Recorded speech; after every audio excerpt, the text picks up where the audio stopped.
Alright, hi, I'm Zach, otherwise known as Grim Fandango on Discord, and I'm here today with a very, very special guest. I'm here with the One Phyrexian, otherwise known as Nick, and we're here to do something that no one really asked for. We're here to rank all of the creatures and pseudo creatures in the Arcum Dagsson cEDH deck and the considering pile. We're gonna do a tier list because that's like so hackneyed. But first, I'll Nick, say hello to the audience here. Hello, everybody. I'm Nick, also known as the One Phyrexian. I have one of the primers in the Arcum Discord, longtime Arcum player. And yeah, no one's asking for this, but we're gonna do it because I think all the artifact creatures have so much utility and they're worth talking about. Hell yeah. Okay, so we're gonna use Moxfield. We talked about using the tier list maker, but there's a lot of considering cards. And we felt that it'd be easy to just do it live on Moxfield so we could add things dynamically. So we've got a few cards already, just as a little bit of a framework here to sort of highlight kind of where we're thinking. Marvin, I think it's not even close. Like Marvin is probably an S tier card for us. Then you've got cards like Metalworker. We'll put that maybe an A. We've got like Ornithopter of Paradise. Maybe that's a B. And then Liberator, perhaps that's a C. So like these are just things we set up so we could have the tags in place. I don't think anything we have is really a D yet, but if we find something in the considering pile we want to put in D, we can definitely talk about it. So where do we want to start? Do we want to just like go through all of this pile? And first of all, do we want to review these and see how we feel about these? Like Nick, like Yeah, let's go over just like our base thoughts. And this is all up for speculation because, things change all the time. But I think Marvin, absolutely hands down, he's like pseudo haste enabler, another Arcum activation. He can be like a hasty metal worker. He can be literally whatever you need him to be. And he's only 2 mana. So I think hands down S tier for sure. We love seeing Marvin. Uh, and then moving down the tier list to like an A tier where like I don't know. It's tough to say Metalworker is only an A tier because it does so much, but it needs a little help from like our hand. We need enough artifacts in hand to like make enough mana. 3 mana can sometimes be a little big of an ask, but most of the time it's just getting us there. So just that little bit of like restriction probably takes it to like a high A tier rather than S. But yeah, there's just some nut opens where you've got like shops and then metal worker, and then turn two you like vomit out something backbreaking like a Godfarer statue or something. Like right, yeah, and if Arken's been killed a few times, like a metal worker is like perfect because he allows you to just get back into the game. Like the we play a few big chunkers in terms of artifacts, so like Metalworker just smooths out our curve a lot and fixes a lot of problems. I think he's also part of like an infinite line. If I've got a the non-Arkham Infinite line yeah, exactly. too. Well, like Yeah. yeah, like on the flowchart. Let me try and pull that up actually. Yeah, on this flowchart, he appears here. Like where is he? 1,000 year elixir metalworker staff of Dom. So he's part of like an infinite matter battery. So post drawing your whole deck, he's one of the three big ones. I can say he's probably the third best of them, but he's still really important. I don't like the world where we cut him because like the Yeah. Ori Philly combo depends on Ori, and clock depends on like you know what I mean. There's like a lot of these dependency ones, so it's good to have Yeah. a third infinite option. Like there's a like the He's, world where you don't can't assemble all these it gets so much harder when you've got a metalworker around. So he's also like one of the only cards that if we're manual storming with the One Ring or drawing a lot of cards with like a Ristic or something, it's the only thing that's gonna produce enough mana to get out of having like 20 cards in hand. Like there isn't really much else in our hand unless we like just happen to have Arkham activations that is gonna push us for a win. Unless you're untapping with 20 cards in hand and you get like Hasty Metalworker, add 15 mana, and then you just like go from there. Like that's the only real critical mass card I feel like that gets us out of. drawing a lot of cards. In like that's our slop card, sure. Yeah, I guess so. It's like it and Chromatic Ori are both of our slot cards. Like there's sometimes you can also have Clock and Ori around, and you're not winning, Right. and you can just untap that. I've done that a few times, sort of clocked for value, and that's been really fun. But yeah, like Metalwork is definitely up there. Like I think it's A tier. Like he can feel like a chunker. There's definitely games where he feels like crap. Like if you're a late game, you've got an empty hand and you don't have enough mana to cast him, he can feel bad. But he's just so good. Like I don't think there's a world we cut him, but he's not A because he's big and fat. You know, look at the artwork. He's a little fat guy. He costs a little bit of mana, and he doesn't always do exactly what you want. So yeah, I think A feels are pretty right.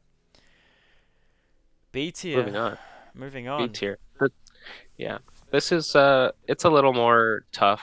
Like B, I want to give B like our just like the classic meat and potatoes, like our go-to things. Something that's like we love to see these dorks like turn one, we want Ancient Tomb into Ornithopter or like a Land Soul Ring Ornithopter just so we can like get turn two Arcum, have food available. But it's not like game changing. Like you can get to Arkham so many different ways. Turn two, it's just the dorks are usually the best because then it just sets you up with having food. But then like later in the game, the later turns you're like drawing Ornithopter and it's like okay, it's like a two drop like Arkham food.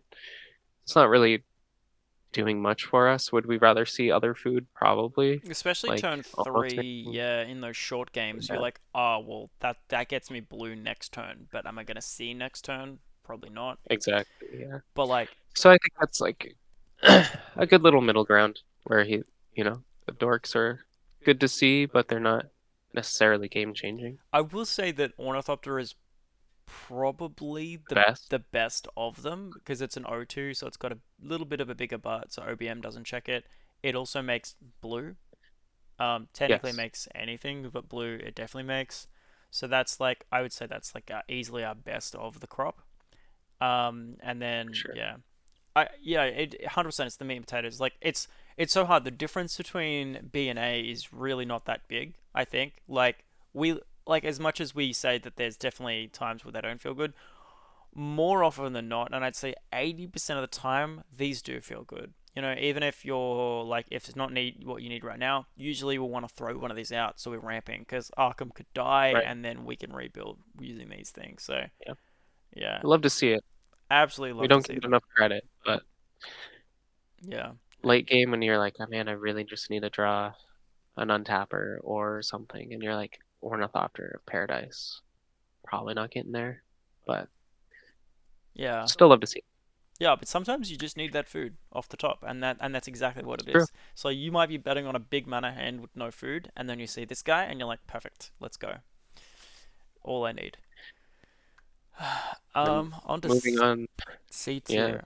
to the C tier. So like, This is probably going to be like the necessary evils or the less than like they're not super flashy, pun intended, because yeah, Liberator Flash. I'll use your analogy Uh, before. If Ornithopter is vegetables, like we're talking, this is like Ornithopter is corn, like a nice it was juicy eating corn. potatoes, but yeah, Yeah, and then or potatoes, like fried potatoes. Liberator is like Brussels sprouts, like or broccoli. Or broccoli's actually not too bad, but you know what I mean. It's like it's got more of a bitter edge to it. It's like yeah, we it's have. good for you. It's good for you. I don't You love. need. I don't love it, but sometimes you eat it and then you hit the gym and you're like, damn, that was a good gym session, and you're like, damn, sometimes having flash is really good.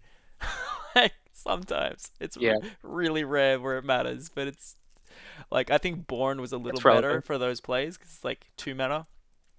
Whereas like 3 mana just to flash something out and then flash something else out.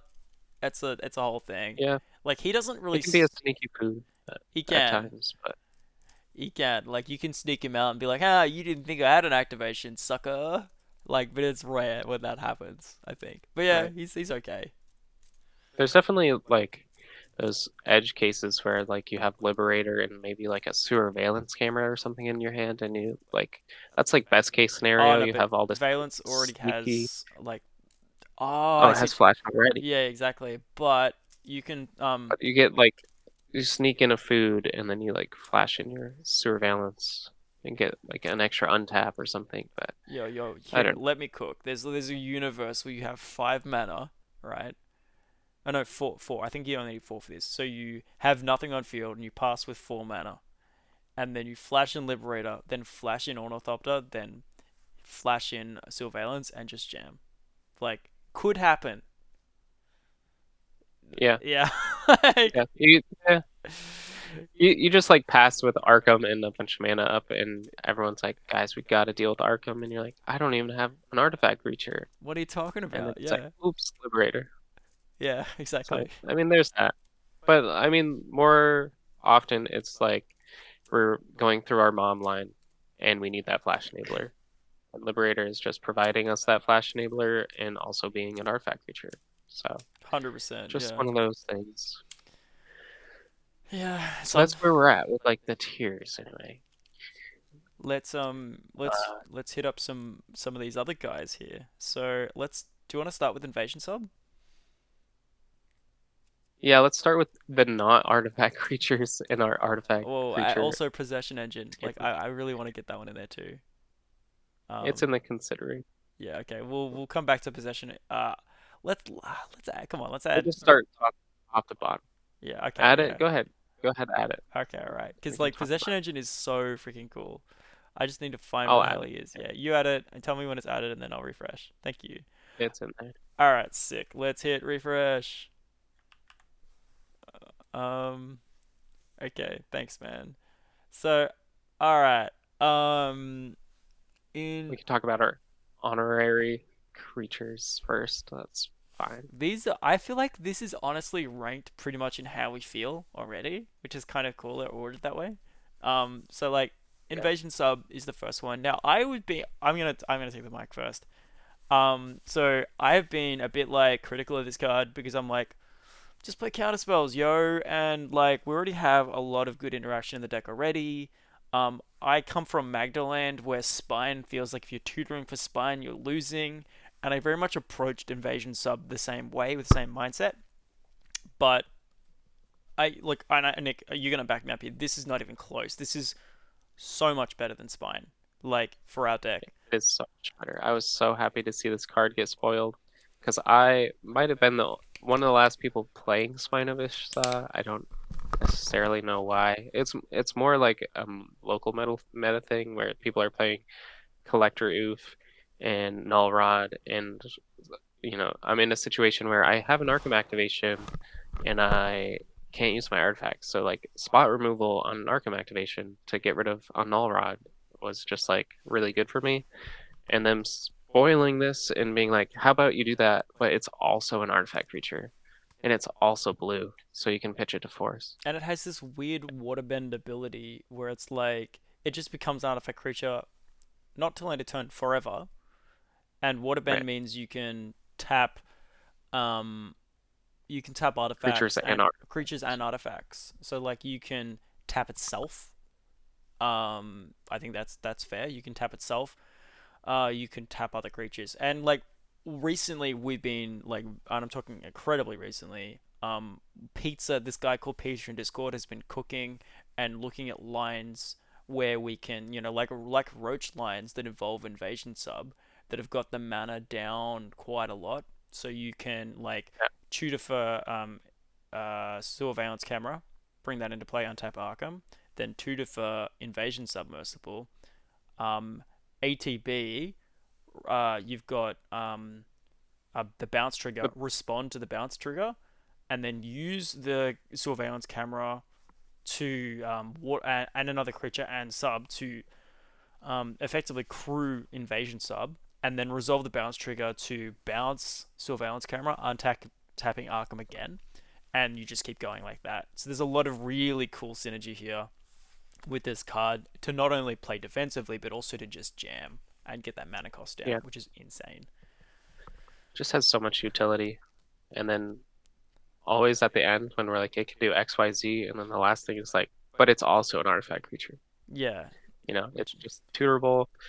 Sometimes your Arkham gets hit with 6 different copies of an amphibian downpour and you just need to like bounce your Arcum to recast it or something. Like Yeah. there's different edge cases, but it Some just does so much. and it's like sometimes it's like, oh, I have a Drannith in play, or so, like there's a Drannith in play or something, and it's like Sure. it being an artifact creature is huge as well because it's like it also fills two slots. It's interaction and a bounce spell. Really, Right. really cool. I think this card is like actually amazing, and I'll be I've been dumb, you know. I've been more high on offer you can't refuse, and I'm gonna cut offer and run this instead. I love offer. Offer's great, but like I was in a game on the weekend. I was in semi-finals, and I could have stopped the Chains of Mephistopheles Get Rog Monster combo if I had this card, and I didn't. And I know that's like Mhm. one sample size, but like I think I was going into that tournament, I was already thinking about going on it because I was like, these sublines are really cool. And now after that, that was just a real confirming moment. Like, it's Yeah. not just interaction; it's the ability to jam, like, and use those sub roach combos. That's what puts it over the edge for me. Anyway, we've glazed this card, Nick, but maybe, Yeah. and I've been yapping for 30 seconds, loving the sound of my own voice. Not really, but like, where do we put this card? We love it, but like, where do we put it? I'm probably, especially now with the new combos, I would probably, I'm putting it in A somewhere. Maybe like a lower A tier. Like it's not S Uh, because is it it's not. A though? Like, I sort of don't know if it's A.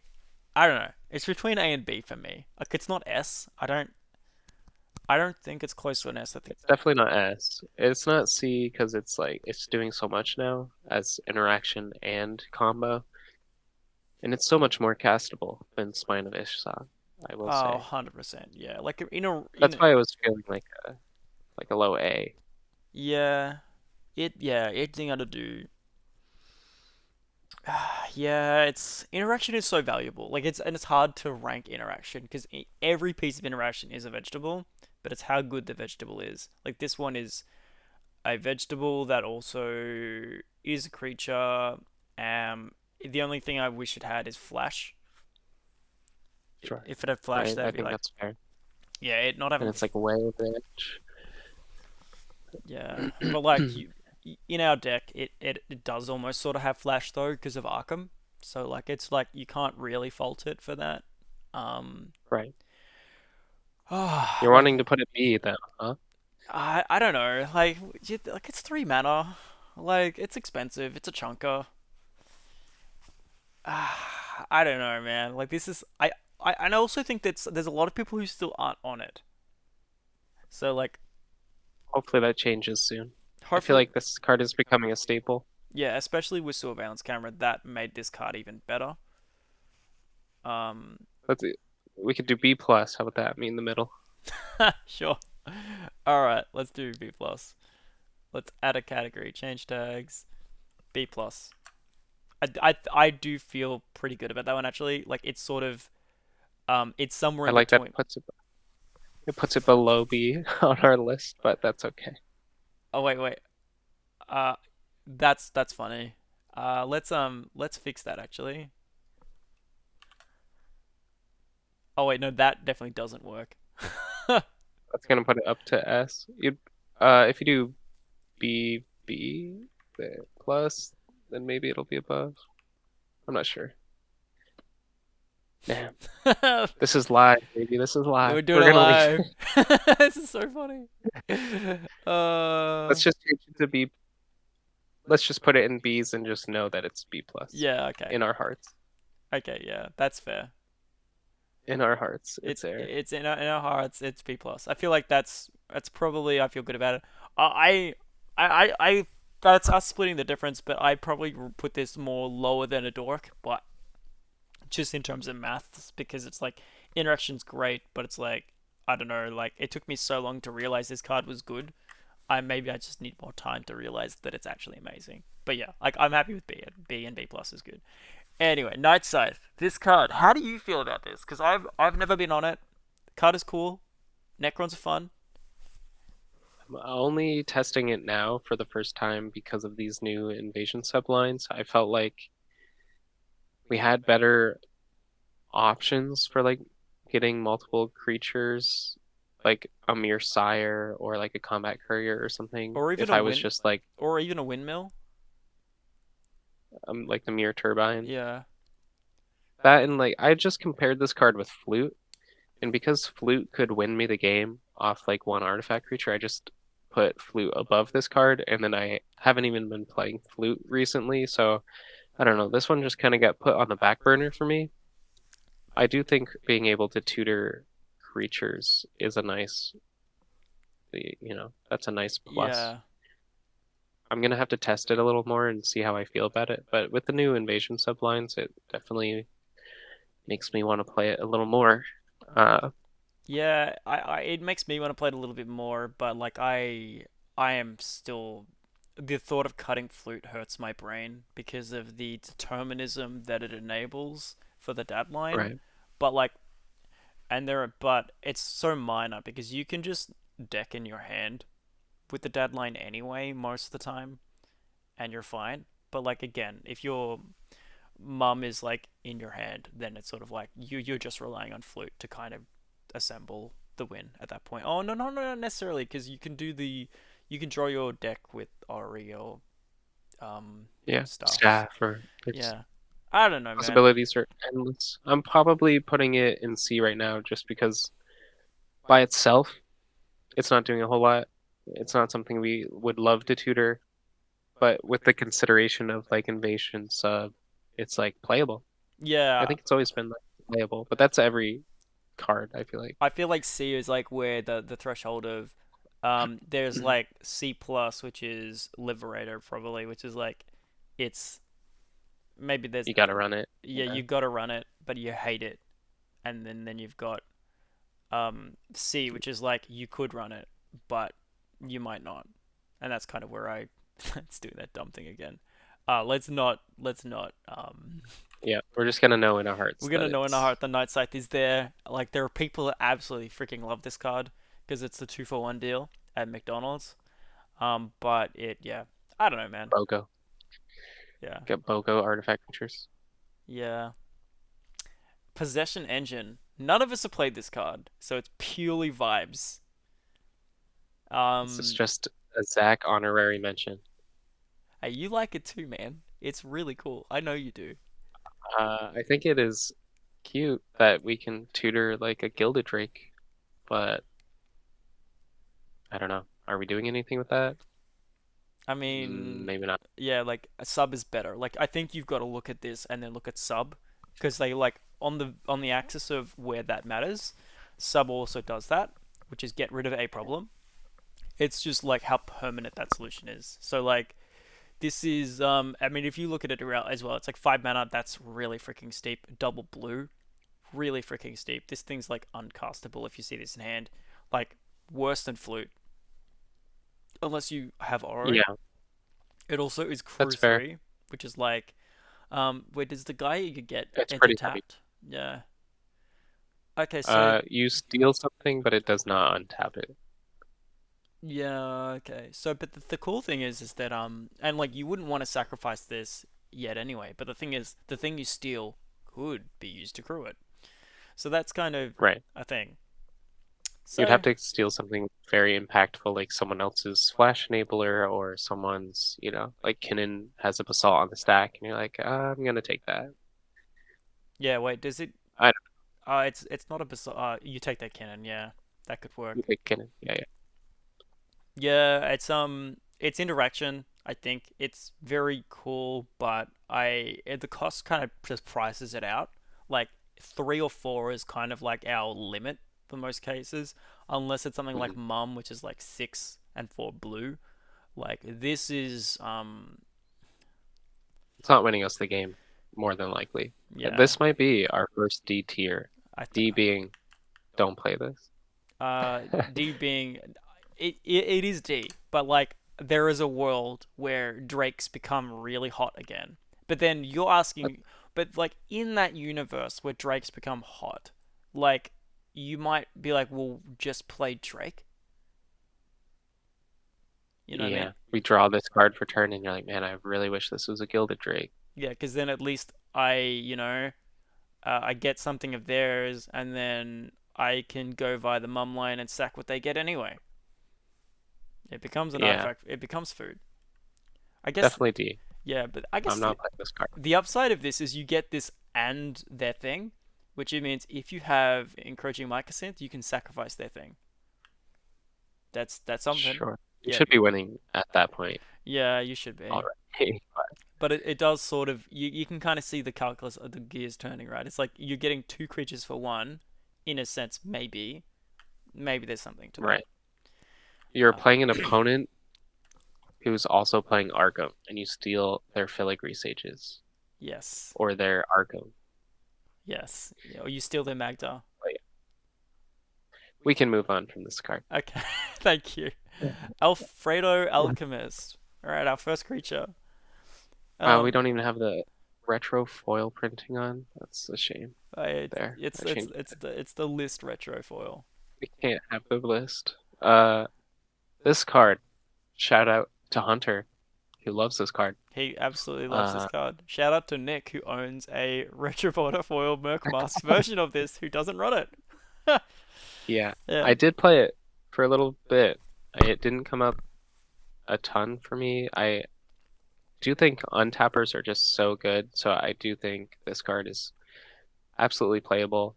You get like those double activations with Arcum. It not being an artifact creature is not super relevant because you're gonna get Mycosynth first, use this to untap Arcum, and then it's already an artifact creature to find your mind over matter. So it's a combo enabler. And then if you're one of those few playing Rings of Brighthearth, you can win the game with Chromatic Orrery in this card yeah, because it can untap itself. Funny enough, the morph, like, if people don't know your list and you just like hit them up with a morph, they're gonna be like so confused. I remember doing that to my play group the first time, and everyone thought it was a will bender, and I'm like, yeah, yeah, you're right, that's fine. It's definitely yeah. not an untap effect. It's like yeah, that's the morph is so weird. Like unironically, I like this is the only time in the universe where I've wished morph made an artifact creature instead of just a regular creature.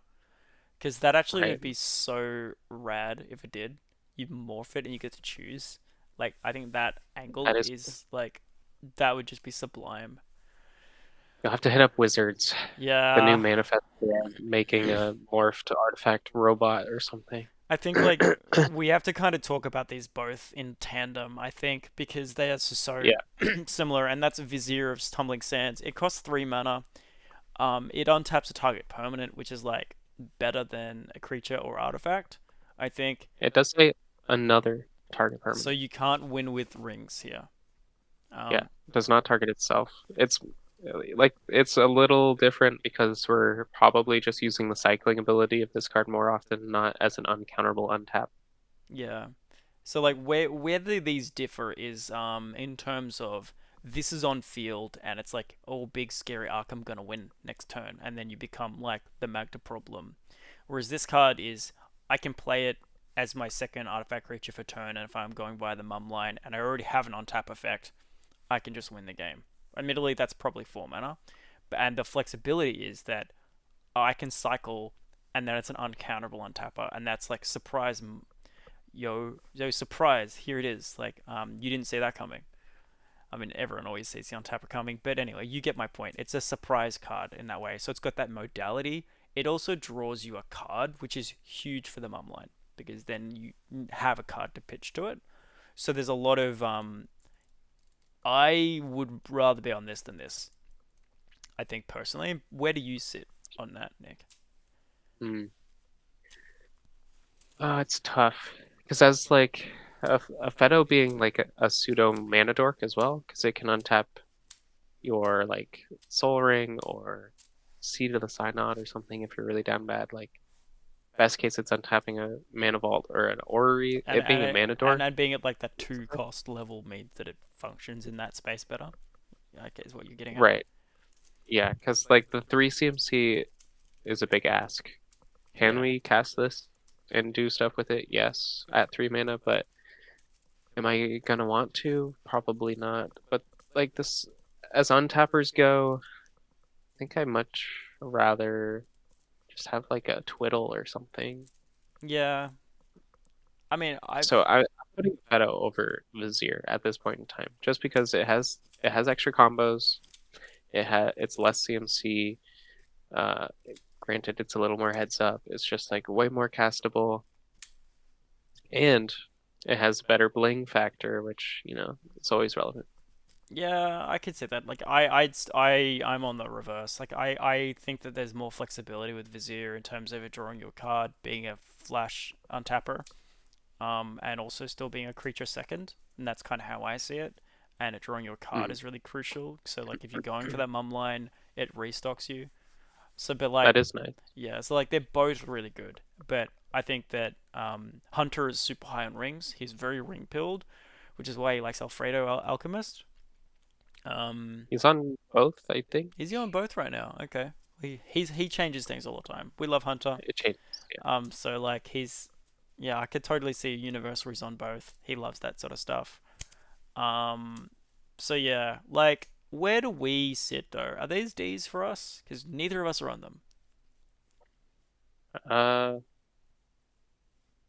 uh, that's a good question. I feel like they could be C tier. I'm not putting them D because they're definitely playable. You have to build around a little bit more. Like if you Mm. want to play a Fedo, you should probably be on rings. Uh, And I feel just like to you get that can extra. Uh, yeah, but But Vizier, you could play with any build, yeah, really. So Vizier is just there. Like if you feel like what I would probably cut for Vizier would be Dramatic Reversal or something like that, or one of my no way. Twiddles. Dramatic is too good. Yeah, I know. Okay, maybe Twiddle, but the seventh edition foil looks way too good, and it also True. functions as meaningful interaction, whereas this doesn't. So If you're on Dream's Grip, how about try Vizier? yeah, but like Dreamscript is actually better than Twiddle. We just No, we because it doesn't have a seventh head foil. I know exactly, which is why we yeah, and the entwine often doesn't matter. Although on the weekend I did entwine and we still lost. So Nissa is one hell of a deck. Okay, so we're And putting both of these in C tier. I think that feels right, yeah? I think that's fair. Yeah, yeah. Definitely playable. It sees play. If you see someone play it, you have no right to tell them they're wrong. They're just like, that's fine.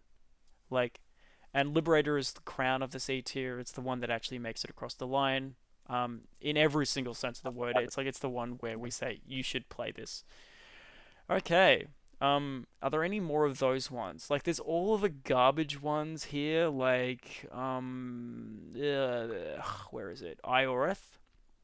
I guess like we can We'll just cross kind of that path when we get there. yeah. Ioreth is kind of the same, but it's worse. And then there's the It's like Drakes and stuff. We can cross them again later. Okay, so let's go to Combat Courier. How do we feel about that card? Combat Courier, I have been enjoying quite a bit. The two, we're gonna put this in the BOGO category of buy one get one Yeah. artifact creatures, where having two dudes is really good. Uh, a lot of our combos are getting slimmed down so much where it's like, oh, two artifact creatures and 3 mana wins you the game, or three artifact creatures wins you the game. Like you don't need mana sometimes, you don't need untap effects sometimes. So just having like a higher density of food in a small package, like just a one drop, is super nice. And then if you're like really down bad and need to draw a card, it does that. And then also the unearth ability not being a cast has been super big because I remember I've had games where I go to my turn and I try to unearth this combat courier and someone shows me a mental misstep and I'm like, that's really cool, but I'm not casting this card. And then I'm just like winning Yeah. with three dudes that turn or something. But Yeah, it does have the negative synergy of Cage, and that hurts me and sure. my soul because I love Cage, but I think it's a necessary evil. I'll also add that there are worlds where the sacrifice effect matters, especially if you spoiler alert like a little card called Vantress Gargoyle. Oh my. Um, yeah, so it's really wild. Having a way to give it instant speed sack to something is Sure. crazy. Also, it's also just good with hanger back too. If you need to go for an instant speed win, you get a hanger back onto field infinitely using um uh this guy, and then from there it's like, well, I need to sacrifice my hanger back walker. How am I going to do that? Because again, the hanger back's like static ability when it sacrifices does not work with Agatha's. You can't Agatha's hanger back to make infinite dudes. So you flash in hanger Right. back for infinite, and then you pitch combat career using mum, and then you put with Agatha's the sacrifice ability on the hanger back to sacrifice hanger back, and then that gets you the infinite dudes. And then from there, you can, spoiler alert, use crushing drawbridge or something to then swing out for infinite. So like it actually matters, like as what I'm gonna say, because the if you're forced to do this in an instant speed window, which may be relevant if using Nexus of Becoming to set up the mum line, um, then yeah, this has really niche scenarios where that ability, the combat to draw a card matters. Also, just drawing a card just generally outside of winning the game, also super Yeah, helpful drawing cards sometimes. is good. One card is useful and it feels less bad because it's like, well, I'll just unearth this later, so that's cool. Yeah, it's also relevant as a actual one drop being tutorable off Urza's Saga because I've gotten this off Saga a number of times because sometimes you just like already have a manifold key or something in play and your Urza Saga finds you two dudes because Combat Courier just Yeah, is two dudes it is the best target. Probably the best target of Saga. I 100% agree. So this is the Bogos. if you want a Yeah, creature. yeah. If you want a creature, which is not often, but sometimes you do. So we got Bogos. Do we put Bogos in B tier because that starts with B? Is that what we're feeling? I think I'm kind of feeling that way. Yeah. I think I think because it's like like we weren't on them for a long time, and I don't really feel like it's backbreaking like A, but it's definitely getting up there for me. I love to see yeah, this little I think guy. I like to see them. I'll put them in B for sure. Yeah. Okay. Uh, This guy. we could talk about Mir Sire if you want Yeah, let's because do he's Mirsire another next. BOGO dude, but I don't know. There's an edge case that I think Mir Sire or Senor Mir, if you have the right version, is a little bit better than Combat Courier sometimes. And that's when we're in the end step before our turn. There's a lot of dudes in play. You have no extra food in hand, and you end step get Portal to Phyrexia to wipe away some of the board. And then in your upkeep, which makes a dude, because your sire dies, you make a creature. On your turn, you reanimate your Mir Sire, and now you've just set yourself up to win the game by having Arcum and three artifact creatures, Yeah, that is true. which is like one of the only food that like by itself wins you the game. Uh, Granted, you need an untap step and a portal, but Yeah. I find myself needing to get portal often, and Mir Sire just says, "Hey, portal wins you the game," which doesn't always happen. Yeah, like Uh, I hear that and like I hate and love this deck because I love Messiah and I will take your word for it.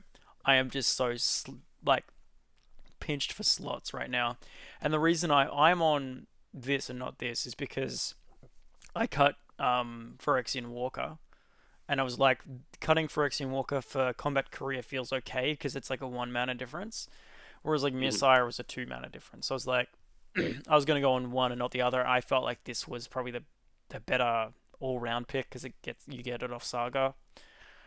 right. But I yeah, think they're if you're playing one, yeah. maybe Combat Courier is better. Just like getting it off Saga and it, yeah, doing less mana. You probably play Combat Courier over Sire. I just like the additional effect of being able to win the game. Oh yeah, I can't deny Feel, that. Like yeah, but yeah, this is like the 91st or 90, sorry, the 101st or 102nd card in my deck. I would say easily. Like we chucking this Bogo in B tier as well. yeah, we Yeah. can toss it in there. So yeah, like he's awesome, wins the game, no doubt about it. It's like for me, it's like wish you were here. I want you in my deck, but I can't find room for you right now.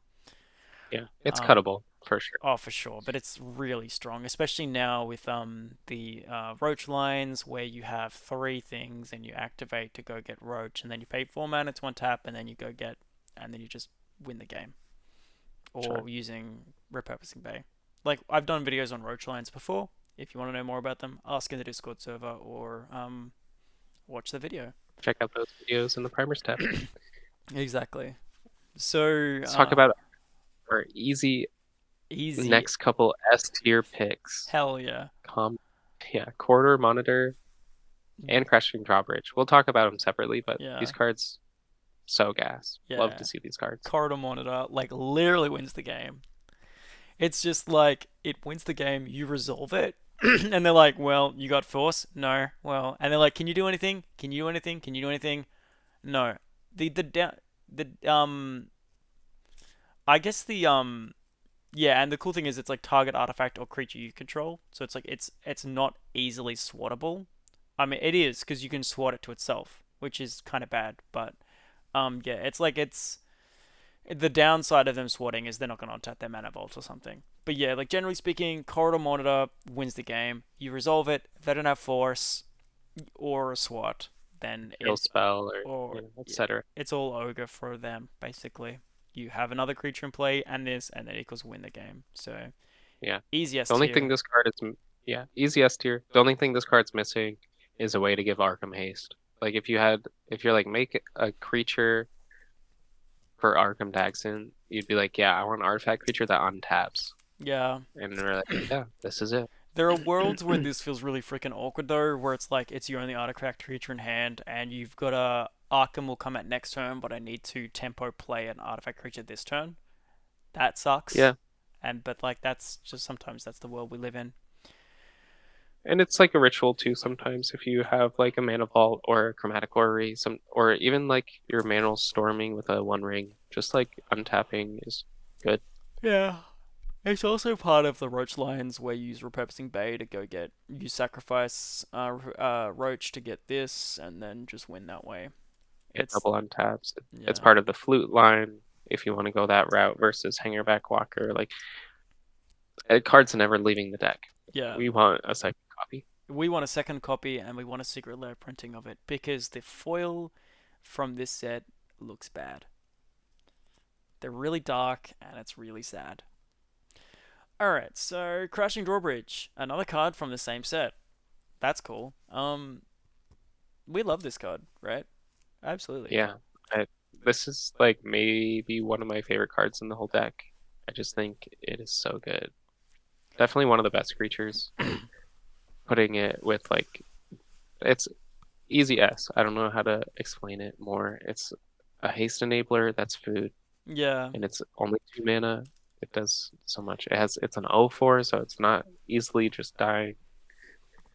Yeah, it also is part of the infinite combat setup where you can use it to swing out and give everything haste. So it's like it's part of a win Right. line as well. So it's like it's not just like giving Arkham haste. It's also yeah, the O4 you mentioned, it's so hard to be checked by freaking OBM at that point. It's just Hmm. so good. And the entry price is $2. It's just so nice. Easy S tier. There's no question about it. Like these three are the big three, I think, that like just fit. Like Yeah, I think so. yeah, they're the big three. You need to play these cards, and you want to see them in your opener. Like land, Soul Ring, Crashing Drawbridge, or land, Soul Ring, Marvin. Just We're in. we're in. We're gonna win. Arcum activation by turn two. What? Win game Yeah, by turn exactly. three. What? Or Yeah. turn two if you're lucky. If you're lucky. Yeah. I mean, admittedly, the turn two wins are more enabled by Metalworker usually, but it can happen. I will say 90% of my turn two wins have all been with Crashing Drawbridge or my other favorite card in the deck, Voltaic Servant. Yeah. Uh, and that's it. I don't think I've ever won turn two with anything else. It's only those two cards. But we're getting ahead of ourselves. Uh, Yeah. Okay. Drawbridge, good card. Draw Scorpion. I was a big advocate for this card. I thought it was really cool.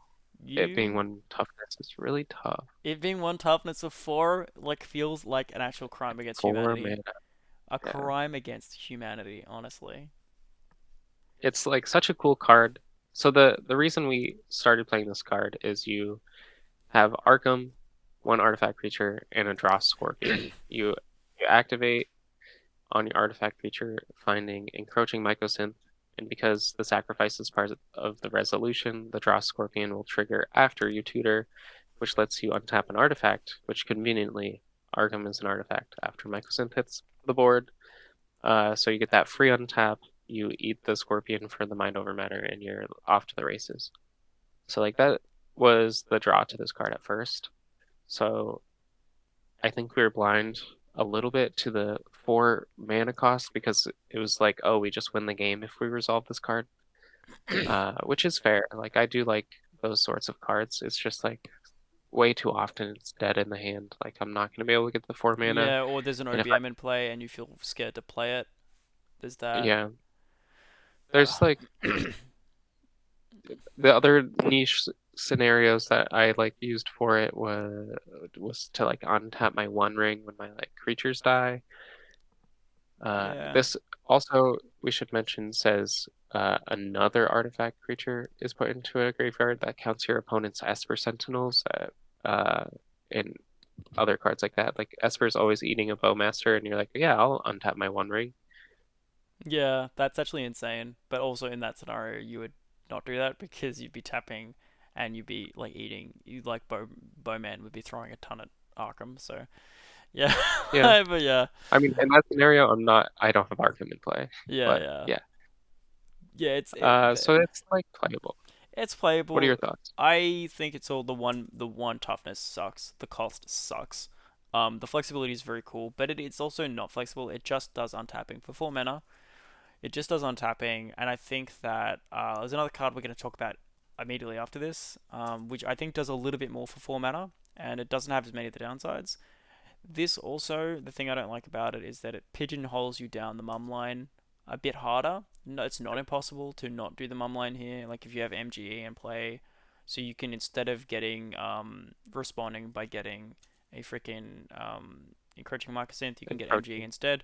And admittedly, this probably works okay with that reverse dad line because if you don't sack it first and you sack another food, you can keep getting these on taps, which does help.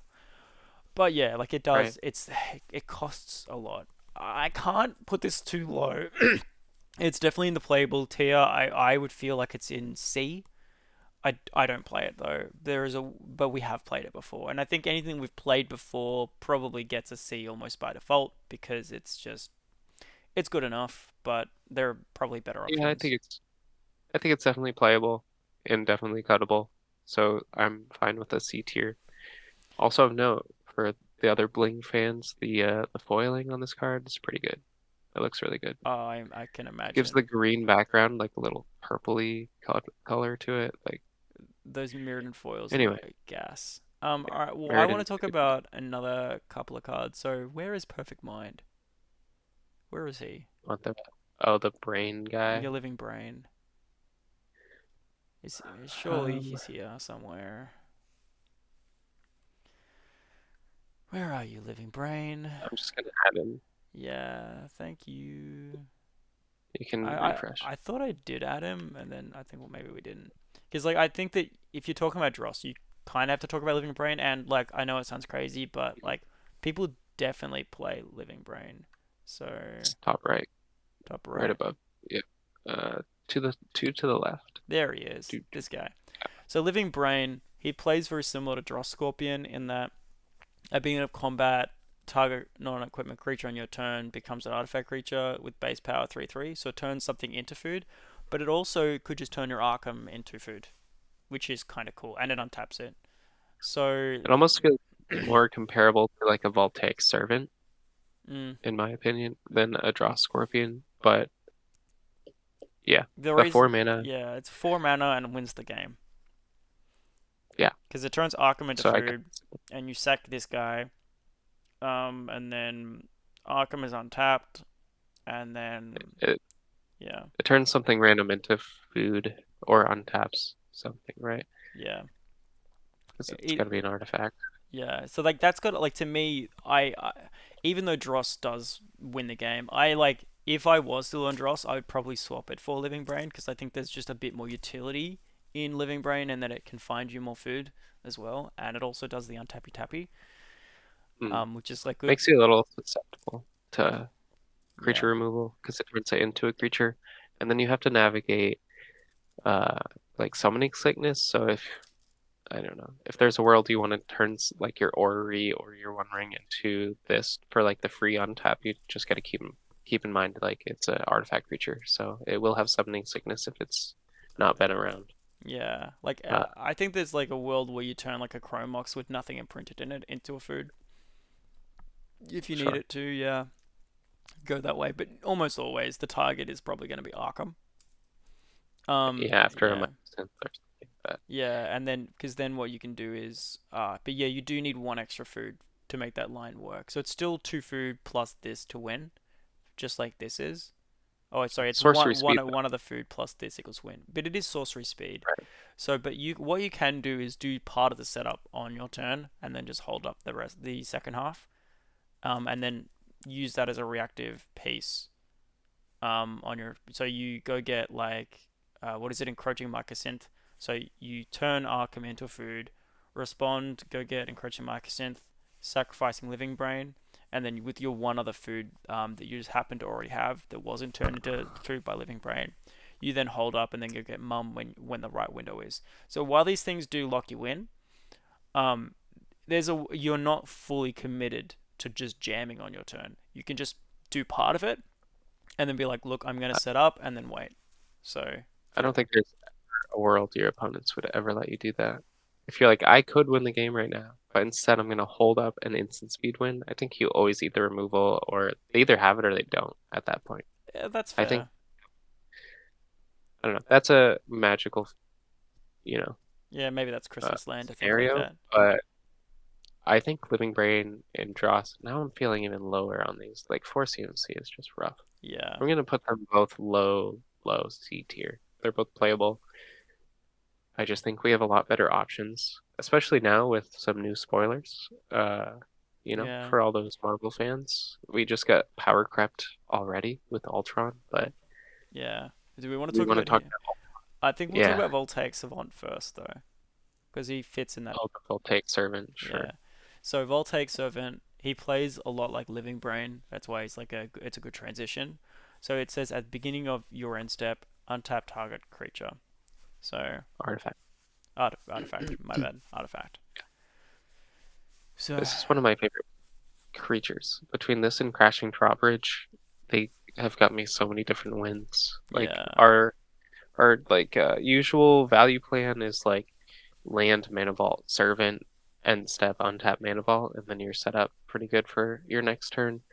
It also like untaps your One Ring at the end of turn, but the best case is when you have Arcum, an artifact creature in the Voltaic Servant. You can activate, find the Mycosynth, go to your end step, untap your Arcum now that he's an artifact, and then eat the Servant for the Mind Over Matter, and you just try to win in your end step. Yeah, the other Uh, other option as well is if you don't want to go Mycosynth, you can eat artifact, go get MGE, and that'll give you the two untaps that way. But that line does require one extra creature to work. But right. you're not locked in on either direction. You can go mum or dad line with these artifact untappers. It's just the dad line costs one extra creature. Yeah. But we're now reaching the point of if you just have Arkham and three dudes, regardless of which creatures they are, we just win the game with that Yeah. new like evasion sub bounce. And so like yeah, the difference being Mycosynth being non-deterministic, like the mind over matter loop in your end step. Like if you're super unlucky and your fairy and your liberator are the bottom cards of your library, you're gonna have to discard the hand size. So you probably want to just like wait, uh, like let Yeah. your get your mind over matter, get your One Ring, fill your hand, and then pass to the next player, and then do it in their upkeep. Because like worst case, if you fail, you don't have to discard down to hand size. You can just like tap down everyone's permanents and play control until you get back to your turn. Uh, but yeah, Yeah. this card's so good. I The other you option is probably like you want to could play. also Seagate at that point if you're on Seagate. Yeah, that's true. Yeah, You and need a flash anywhere though, right? oh, Seagate's sorcery, isn't it? Yeah. Yeah, Sure so that is. doesn't. Yeah, and without Born, it's just you can't cast Seagate. Yeah, that's a thing. But yeah, like Voltaic Savant, it's really good. It's also just good as a tempo play. You play it and then you untap your Mox Opal or your Chrome Mox. Really, really good. Being able to hold up interaction Yeah, plus this, hold up a blue or something. Yeah. yeah, like the ergonomics of this card is just phenomenal, just in general. Where are you feeling about this? I feel like this is like an S tier or like high A at the very least. Yeah, it's definitely like me personally, I'm so big on this card. I would put it in the S, but I could see putting it on like a high A.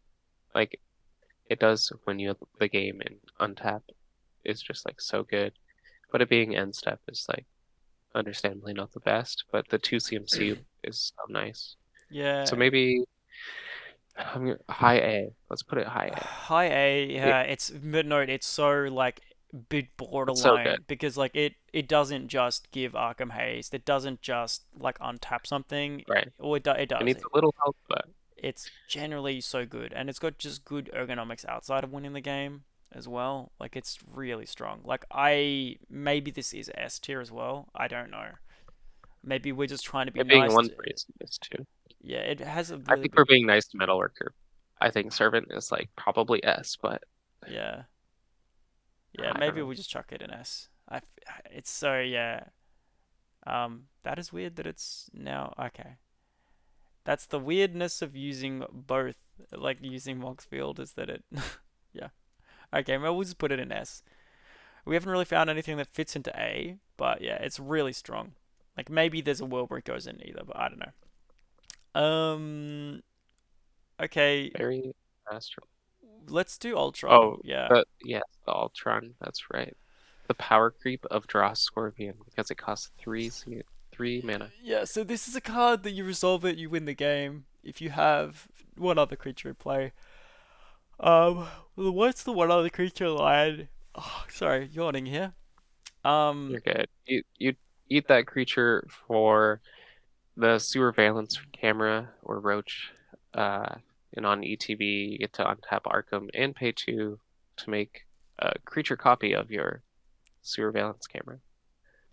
There are ways to do it without mana by finding like responding to the ETB of uh, yeah, Ultron, untap your Arcum and find Orrery so that you could pay for the two. There's like the possibilities are yeah. endless, I will but say it does only win the game without anything else if you resolve it with three creatures in play. I think if you only have two creatures, you can still win, but it's going to cost you two mana. I think. two in a blue and it's sorcery speed. You got to cast the sewer valence camera again, and you need to be able to activate a bay. Yeah, Uh, but that's I think having a win line that only requires two creatures is no. I pretty think it's still just two cool. colorless. I think because it's you copy the you just if you have two extra colorless, then you copy the roach and then you just win. I think that's all you need. You just need two colorless without a bay, so that can go at instant speed. Oh, Yeah. true. Yeah, so that's the 5 mana version. But there's if you have two other creatures in play, you just win because you respond to the trigger, go get Chromatic Ori, and then pay that way.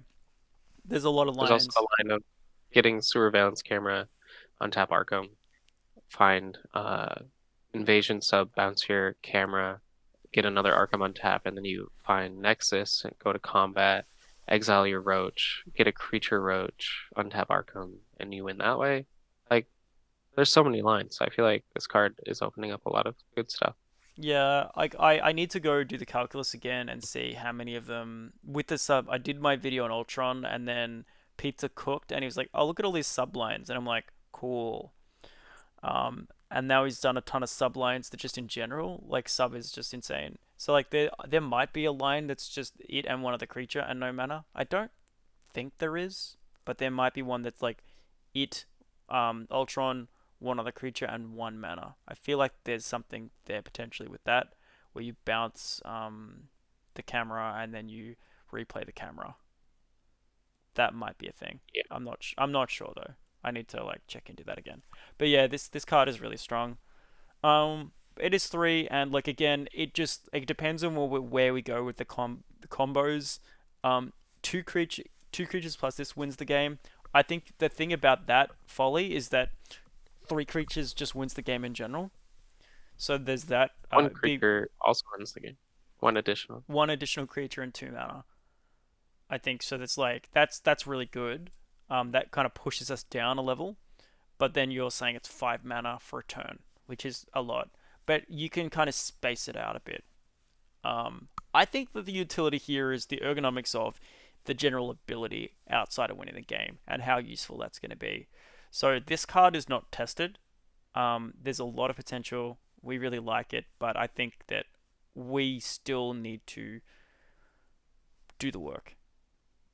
Yeah. Yeah, We'll I need it. I think it just has so much potential right now. there is so much potential. But yeah, like I being critical on this, I feel like it does fit in the bucket of dross, and this it being 1 mana less is relevant. And the stipulations of it win the game usually involve having more mana. So that to me, I'm a little, it wins the game. You have this plus one of the creature means you need 5 mana, 3 plus 2. So it's I don't know. I feel like I want to put this in A, and then just like fully accept that it might go to C in 2 months. That's kind of where I fit on this. But where do you see it? Yeah. Yeah, I'm feeling like high B's, A's because it is a 3 drop. I'll have to reread the lines. I've definitely not committed them to memory yet, but just being able to find like the surveillance camera into Orrery into Invasion Sub bounce camera, make another dude. Like there's so much potential here, so it needs to be explored. I think safely we put it in B just because it's not even out yet. But it has so much potential. Apparently, there's a one food 0 mana instant with Night Scythe. I'm just going to review the lines here before I fully commit. So there's a Tron plus 2 food, 0 mana. And then there's, yeah, Ultron plus 1 food plus 0 mana. Sorcery speed. Okay, so how does that one work? So you. Oh, right. Okay, so there's a 0 mana sorcery speed line, apparently. So let me Yeah, read. with one other creature, right? Yeah, one other creature. So that's if it's 0 mana sorcery speed. Get Ori, get Roach copy, and then repurposing Bay, Corridor, right, and then you go get Philly. Okay, because there's a 1 mana, so there's a 0 mana plus 1 food line. I think that puts it up to me to you resolve this and you basically win the game. That creates that creates an equivalency with something like Corridor Monitor. So like that makes me more warm to the concept of giving it maybe A or S because I think I'm fine it's with A tier. yeah because I I forgot think that the card's okay. there was the 1 food um 0 mana sorcery line, which to me like that's completely acceptable. Like having one other food and you literally resolve this and just win. Yeah. So like I'll read that out again. So how that one works is so you sack a food to get Roach, untap Arcum, hold Prior on the Ultron trigger, sack Ultron to get Ori, tap 5, pay the Ultron trigger to copy Roach, untap Arcum with the ETB, sack the Roach copy for repurposing Bay. You still have 3 mana left, and then LTB untap Arcum, pay 2 to sack the original Roach with Bay to get Corridor Monitor. Use the ETB to untap Ori. LTB Roach untap Arcum again, which I don't actually think is necessary at that point, but we'll see. Hold You might pri- as well. hold Prior on the untap and sack Corridor to get Sculpting Steel, copying Bay. Untap Arcum, tap Ori for 5, netting you 6. Pay 2 to sack the original Bay to get Filigree Sages. And at this point, you've got 4 mana up, and then you pay 3 to do the Ori Philly line. So yeah, Yeah. there's a 0 mana plus 1 food Ultron combo at sorcery speed, and I think the fact that that exists is enough to just say this is functionally equivalent to casting a corridor and just winning. So to Yeah. me, I Shout think out yeah, for finding that line, by the way. That yeah, for I'm sorry, I don't remember your name. I'll have to look at the Discord. yeah. I can't remember either. Let me maybe I can actually look it up. Hang on. Okay. So the person is S dot dot dot. Anyway, there's been people absolutely cooking lately. There's Pizza who's been looking to the sublines, so huge shout out to them. Yeah, Yeah. so it's really funny. I did a whole video on this guy, and then I just forgot that there was the zero mana one other creature line. So yeah, so where are we saying, A or S? I feel like A, and we'll see. High A, probably. Yeah, it's Yeah, A, and we'll see how it goes. yeah. I I think It being just another corridor is just. yeah, it's I just mean, we're another not corridor gonna is corridor huge so much. with like extra. It's an the corridor line is really heavy. It asks a lot from your deck because you need to have a Bay, a Sculpting Steel, an Orrery, a Surveillance Camera, and a Filigree in your deck, not in your hand. But Right. outside of that, like, it's really strong. Yeah, cards gas. Card is gas, and being able to just copy things like Soul Ring. So like you cast a Soul Ring enters, and then you go, well, I'm not doing anything here right now for some reason, and then I'll respond to the Yeah, here's a ETB, robot. and then pay two with the Soul Ring to make another Soul Ring that's a robot. Like now you've got 4 mana. Like Yeah. yeah, that's Oh, gas. but also you're like, wait, if you have Arcum in play, you're like, actually, now I have two creatures and my Arcum. I can just win the game.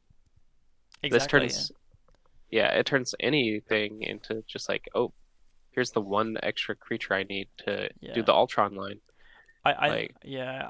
yeah, the card's so good. I also want to I'm just adding this to the primer. yeah. There's also some like That's some, back to the work like to the flowchart. I also want to point out now you've got more infinite mana outlets. So like if you turn Orrery into a creature and you give it haste, it plus Staff of Domination now just wins the game because Staff of Domination can untap creatures. So there's that aspect sure. of this too. Um, there's also so there's that's making it a mana battery. Then you've got mana outlets where you can use it to copy a simulacrum synthesizer.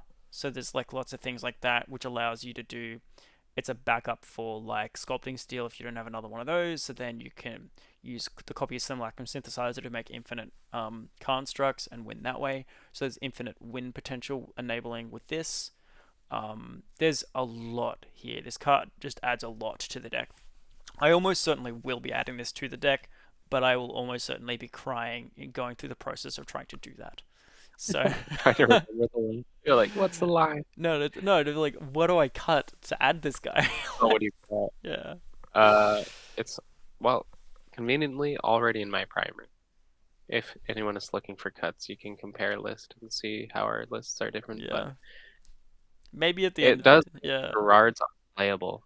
Thank goodness. I did not like running KCI and Gerard's, but yeah, I liked having an Arkham and two food win line, and this is like doing it for me. So yeah. All right, moving, we've glazed the hell out of that card. So a card I feel like maybe we can talk about Fairy now. Actually, that's probably pretty easy to talk about Fairy. Um, yeah, how do you feel about this is one of Fairy? our necessary. Yeah, this is It's one of our necessary evil cards, so like it's gonna fit into, but it's also our like main win con. So like maybe it's a Whoa, B. whoa, whoa, whoa. Don't do Ballista dirty like that. I'm doing Ballista dirty. No, no, I refuse. Ballista is our main win I, con. I will die on this hill. I'm kidding. what's funny is the last tournament I just played in, I recently cut Ballista because it is cuttable. Yeah. That's the quote unquote training wheels. Uh, We'll get to Ballista in a sec. it's I yeah, think that like it's a really good card. I like Ballista, don't get me wrong. yeah. But the funny part was I like represented my loop, mind over matter, draw my library, and then I just verbalized like infinite mana Ballista, and they're like, "Yep, that's good," and they scooped up, and I'm like, "Sick! I'm not even on Ballista anymore." Yeah. Hell yeah. So like, do you need Ballista? No. You can just lie instead. Sorry, I that sounds bad. I don't I mean mean, you know what I could mean. you lie? Sure. Yeah, yeah. No, no, no. Like I'm not Uh, trying to make a moral argument here about it. Like I yeah. think it's valid. I agree. I I really just want to save time with the mastermind loop and just be like Ballista, and they're like, sure. They didn't ask to see it, so I'm like, I works. had it with the fairy mastermind. I don't want to condone lying, Yeah. but Um, Saving time. I do love saving time. that is true. So with Fairy, yeah, so like let's talk about Fairy. There's a few different things about why this card is good. We kind of got into Ballista, and we'll get into Ballista probably in a second. But Fairy, it can be food with encroaching Mycosynth. First thing. Second thing, it is Yep. flash, and it allows you to draw a card, which means that that scenario where you're going via the mum line, and your Urza is on the bottom of your library, what you can do is if you hit Fairy, it allows you to go one by one because you can discard cards to mum to untap mana and then dig through to find your Urza. It is risky because at that point you're giving people cards and they might be able to find a way to stop you. Although at that point you've got 90% of your deck in your hand, so you should, We're only worried about trick bind at that point. So yeah, I think you're okay. like yeah, you look only trick find theoretically. Even Because we then, just yeah, play on the stack, regardless of what they draw. If they try to kill our fairy, we just play on top of it exactly. And then always, unless it's split second. yeah, so like it's really strong like from that perspective. It's also a draw effect, although the draw effect is not the greatest. Decks that usually run fairy, I don't know. Like I see a lot of decks still run fairy just for value, and I don't understand it. Like I think the majority of decks, sorry, that run this card use it as a backup win con, and it's like it's a draw engine second because the restrictions on when you draw a card, like you might draw one or two cards off fairy. Like it's good Yeah, against like certain decks, like freaking um, what's the deck? Kefka. Like it's funny against Kefka. Although I tested this against the Kefka deck and then I lost, so whatever. yeah. If we're in the point of like needing a draw engine, like, and this draw engine only draws you cards when your opponent is drawing better than you. So like your opponent's already ahead. So like it being a draw engine is really good. Having flash, good. Being a win con, that gets through protection, very good. So like definitely a staple. We should probably talk about Tomb Trawler a little bit because Tomb Trawler is only super relevant as like a win con. Um, they could staple together. I'm putting Tomb Trawler in like C tier. Like we have Mm, to run it. I don't like seeing yeah, it other time. it's Tomb Troller is part of two things. First of all, it turns Fairy Mastermind into a true win con because it allows you to put cards in the bottom of your library so you don't deck yourself before you wreck yourself. That's the first thing. Yep. You get Um, to discard cards with Mind Over Matter yeah, to fill the graveyard. Tomb Trawler puts it on the bottom. You it don't die. its ability is not irrelevant though. It allows you to put cards into your library. So if your portal you have to pitch or something and you need to get a portal back, you can put it on the bottom. It also enables lines like Infinite Combat with Sculpting Steel and Otawara, where you bounce something, discard it, put it back in your deck, tutor it out again, and make infinite Yeah, constructs. So there are definitely like the card is the card is definitely a Brussels sprout of a card. It's an yeah, 04 though, so like you can sack it, and you can probably feel okay to sack it, and it's not going to die. So at least it's got a good stat line. Like they gave us that, they were nice true. about that. So yeah, like I Tomb Trawler, I think we can easily put it in C tier. It's just vegetables, right? Like it's good Mhm. enough, but it doesn't. The ability's not relevant enough. Very I don't want to put it in B tier though. I hate Fairy. It's pitchable, but like it's a win line. But when I see it, I'm often very not happy about it. Mm. Yeah. So where do you want to put it? Do you reckon C tier is still okay, or do you think it elevates itself because of the draw effect to B tier? I think it's a low B. I think we have to give it the respect it needs, being a really good win con, pitchable to Chromox and Force. Chromox is finding less and less targets nowadays, but yeah, I think you got to Yeah. play it. Yeah. It's very good. I think you've got a point. Like while it is a veggie, like the upside is it will possibly draw you a card and it's pitchable. So that puts it like it's a Yeah, stanky vegetable, but it's not a Brussels sprout. It's more like a broccoli or an artichoke. It's nice, but it's weird and it's not always gonna feel right.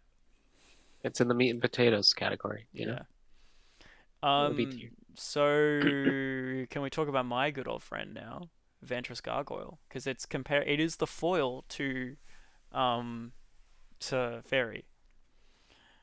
So where we're at with Ventress is like I had a theory. I was like, I don't love Fairy. I think its effect is okay. It's only a food if you're going via the mum line because then you're using and that's even that's super risky. But for other reasons, and I was like, it's not a food unless you're going via the mum line because then of encroaching Marcasint. So I was like, is there a creature that can win the game and fill the slot of Fairy that's also an artifact? So I found this card, and the way it works is you can use it, and then with it's an outlet because if you give it haste using freaking 1,000 Year Elixir, and then with clock and infinite untaps, you can essentially mill everyone out, and then using Tomb Troller, you put your cards back into your deck, and then you can. The floor of this is with Agatha's Soul Cauldron, you can exile each player's deck. That's like the floor, right? And then you pass and they die. So that's like the worst case scenario. Best case scenario is if they have something like Deadpool or something like Deathrite Very Shaman, smart. Deathrite Shaman, or their own Fairy Mastermind, then you can just win the game because you use the Agatha abilities of these creatures and you use infinite mana to pump into them, and then they can win.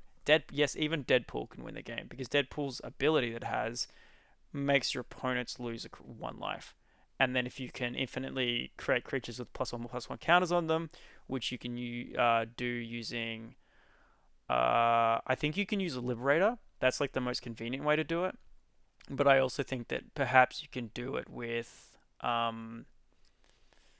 uh, yeah, the Liberator is the easiest one to do it with, but some like there might be a way with Hangerback Walker as well, where you can just like, or even Ballista, where you cast it and then use that to sacrifice itself, and then you put it back into your deck using Tomb Trawler to then keep going with that. So with Deadpool, you can win. Deathrite Charmer, you can win.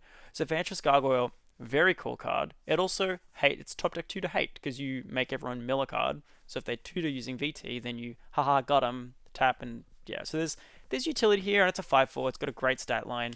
It can't attack unless you meet its criteria. Yeah. We don't play this card because, and the other reason I'm not playing this card is because the math on bricking is worse because Fairy Yeah, Mastermind can dig you out of that hole where if you're digging for the Liberator, you really need that fairy to go one at a time. Like, yeah, hopefully your Liberator's not the last card of your library, but I I think that's what pushes this out. Like, it cannot be a one-for-one swap for fairy just because it needs so much more, and it's not helping us win more.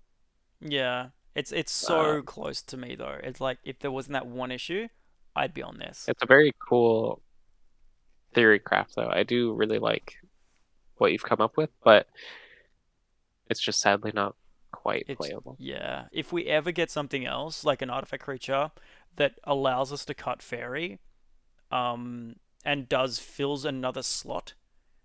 Like if we get another flash enabler that does something really relevant, like a flash enabler on Tapper or something, then we can maybe cut fairy because then the math doesn't need to be as bad, and then maybe this gets slotted in. So there's a world where this does come in, but we need another card to fill multiple things at the same time, like being a flash enabler, being an untapper or something, and even then it's still a maybe. But I think there's totally a world where this does come in. But yeah, I think this goes in D tier. I I Yeah. want to play this. But I have to be fair to it.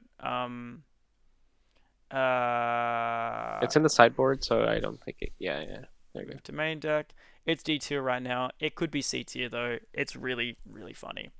Like in a world where it's playable and like it is playable, but it's You could definitely. probably swap Ballista for it if you really want to. Yeah, I just sadly think Ballista is better. Let's talk about Ballista, hey? We've been putting that Yeah. off. Yeah, so Ballista. Yeah. Alright, I've been talking too long. It's your turn to talk. Tell me why you're not All on it. right. I only recently cut it because for such a weird deck, we do have really tight slots. So finding cuts for cards is difficult, and this is a win line, granted, and an instant speed win line with infinite mana that usually makes the table scoop, but it doesn't beat protection, which is fine. That's not always super relevant.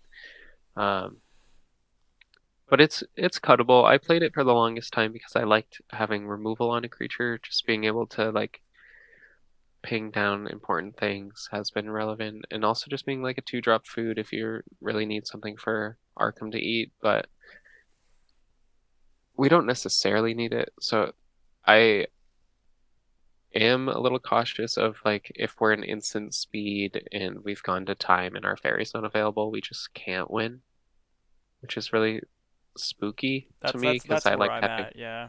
yeah, I liked having Ballista as like a main slash backup instant speed win line. Like we have plenty of sorcery speed wins, like infinite Thopters with haste, like milling everyone out with Bantress Call. We have a lot of different options for winning the game on our turn, but we only have one. If you cut Ballista, you only have Fairy at instant speed.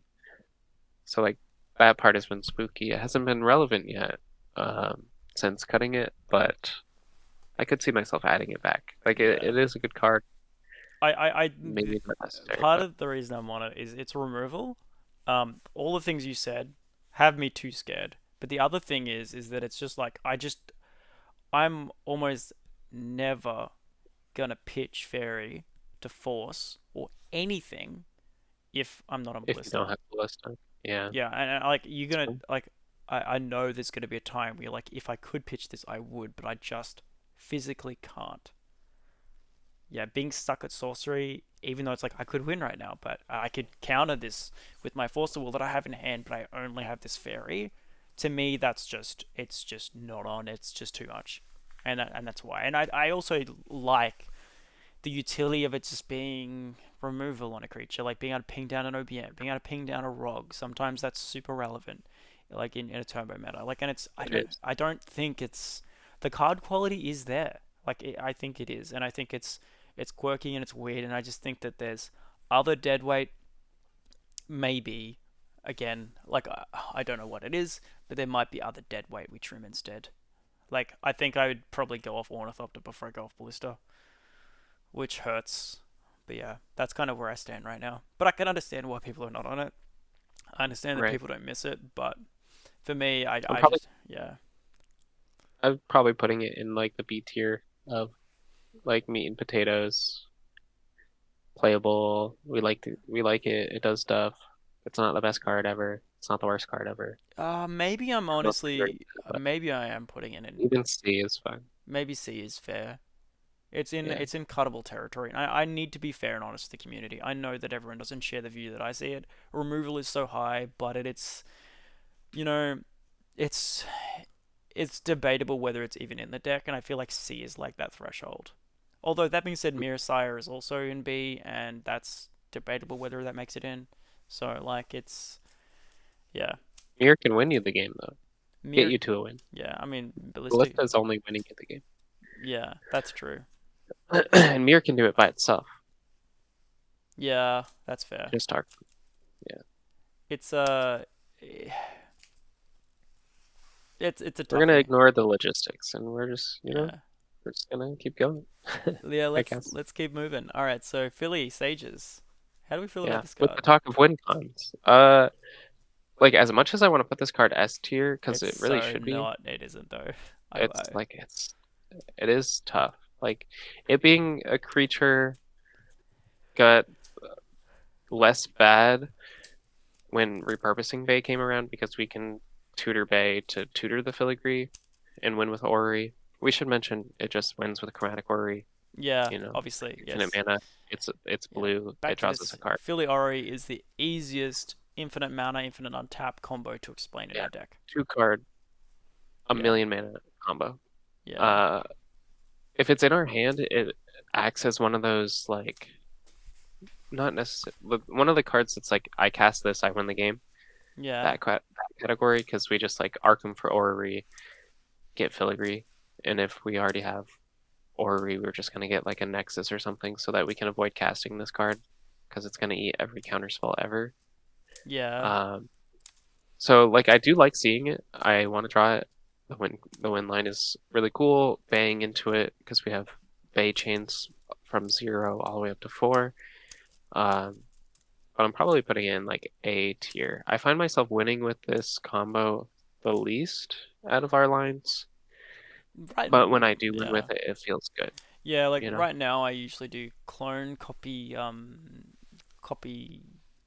stuff. Like if I'm going by MGE because it's the easiest one to assemble Yeah, without right. extra steps. Though if you're going by the mum line, this is probably the one I just assemble because it's the easiest to explain. And it's Yeah, harder to interact with because you're asking for a force. But yeah, like I think it depends. If I go off copy artifacts, then it's going to be harder to accumulate artifacts. So then there's a world where I do go for this more. Outside of that, yeah. So it's yeah, like sometimes you're just short on mana. That's like the downside of this. It's like, oh, if I had one more mana, this Philly would be great, and that's where twiddles are awesome because it's like I already have the win. I just need more mana, and twiddles mm. can become like a ritual in that context if you have a Philly already. Um, so yeah, like where do we putting this? Is it A? Is it B? I don't think it's S. It isn't. It's closer to a potato than it is to I'm, like something that actively wins. But I think it sits next to Ultron, maybe. yeah, I'm putting it in A for sure. Like Yeah, it's shy of S because it's just it's big chunker. it's a creature, you know? It's a Yeah, 4-drop creature. yeah. And for But it's just context, so good. yeah, the It's context. just not. Sorry, go ahead. Yeah, like the reason we run this and not this is because this like is just it's a necessary evil. It like fits in the same category as Metalworker in that it's part of an infinite battery, whereas these are just setups. They just set you up, and there's so many other ways to do setup in our deck. Whereas these are the unique infinite battery combo things we actually need to assemble that win. So it's sort of like it is a vegetable in that it's like we have to run it. It's like it's an artifact creature. It's a 2/3. It costs 4 mana, which doesn't feel good. But yeah, it's good enough. And it like sometimes you untap your mana vault with it, and that's like all it does. Man, I hope you're never there. I've been there before. I have been there before. So Yeah. Yeah. oh, Moving on. why does it? It's sitting there, which is weird. It's not untapped. I'm gonna refresh, and hopefully that fixes that problem up. Moving along. So that's weird. Anyway, Hangerback Walker. Um, I love this card, and it's so good with flute. Oh, yeah. This card, just on its own. I mean, obviously the flute line is good. Just having the now that we have Arcum 3 dudes and Arcum 4 dude, like I win combos, like Hangerback does everything we want it to do as far as being creatures, and it's also a win con if you want to do it sorcery speed. It's just it has a masterpiece bling, that's a factor. Um, yeah, there's not like we could talk about the card for a very long time probably, but It's I think a it's just an auto include as. yeah. But that being said, it's a BOGO. Fundamentally, it is just a BOGO. Yeah, but it's like a better BOGO because it we can get so many creatures from it. Uh, no, look, as It's, good. I love this card, and it's got synergy with the flute line, and I think that, and it's also wins the game. Is it's infinite combats. But our BOGOs are just B at the end of the day, and maybe, but this one, for some reason, this one feels better. I think it's because it's got, I think it's because it can win the game on the spot by yeah, itself. Just like Arkham in this card. Just so A does it it have can't win anything? the game on its own. It needs, I mean, it can if you have like 6 mana? six, no, because even then you need 2 extra mana to do the line. No, you do the dad line with 4 dudes. Oh, okay, yeah, so It can does win the game on its own. I forgot the dad line with 4 dudes. That's like That's your line, man. yeah, I use the dad line with 2 dudes normally with the MGE. So the dad line is like the one where you You Arkham the Hangerback, you get MGE. You Arkham for clock, you untap your MGE. You Arkham for synthesizer, you untap MGE, and then you Arkham for your library. oh, okay, right, yeah, yeah. So that's the reverse dad, right? I see. Yeah, so for six It's mana, like it the just wins on main its own. Okay, core, yeah. I think I'm still gonna be fair to it and put it in A because it doesn't feel broken. If it's in your hand, it feels good, but The scenarios where you've got 6 mana to just win the game, I think, are pretty far-fetched. I think most of the It's time, fair. but it's really, really strong. I think it goes in the if I resolve this card, I probably win the game, but not always. Which is where, Yeah. yeah, this is kind of that to me. I feel like A is a better fit for it. Yeah. There's like room to we could put it in A, but there's room to where you deploy it early and it has another activated ability Oh that yeah, is true. very relevant. If you guys are not activating Hangerback, you should if you can, because like it's like pay one, get an extra dude. And our lines are so slim. Like if you land Soul Ring Hangerback and then you like land Arcum the next turn, you can pay one into your Hangerback and you're like, oh, now I have three creatures. Yeah, that's Like that's kind of huge. it's pretty good. Yeah, that's pretty good. And if you've got like a haste enabler like Thousand Year, then it's like we're living a good life because we can just do that Yeah. immediately and get a 1 mana discount on the dude. Yeah, then it's 5 mana instead of 6 for winning the Yeah, game. But then you have a Thousand Year that just untaps, so you just cast it for 2 and yeah, use the untap that way. I don't know. Possibilities are endless. Good card. yeah. Right, moving right along. So we've got Philly, which we've already done. Um, I'm clumping. Hydroelectrics. Sorry. Let's clump all the artifact creatures into B, where like there are like when I say artifact creatures, I meant dorks, like Oh yeah, Mirror okay. Convert, American, Silvermere, Page. Like there is a hierarchy where Ornithopter and Mirror Convert are the best, and you need to play those ones. And then the rest are like, if you want more of this Oh, effect, like and Silvermere. oh, and Silvermere. Yeah, My apologies, Silvermere. All the blue ones you want to play. yeah, And then like Page is probably the next best one because it's an O2 and it's also legendary for your Otawara to cost less.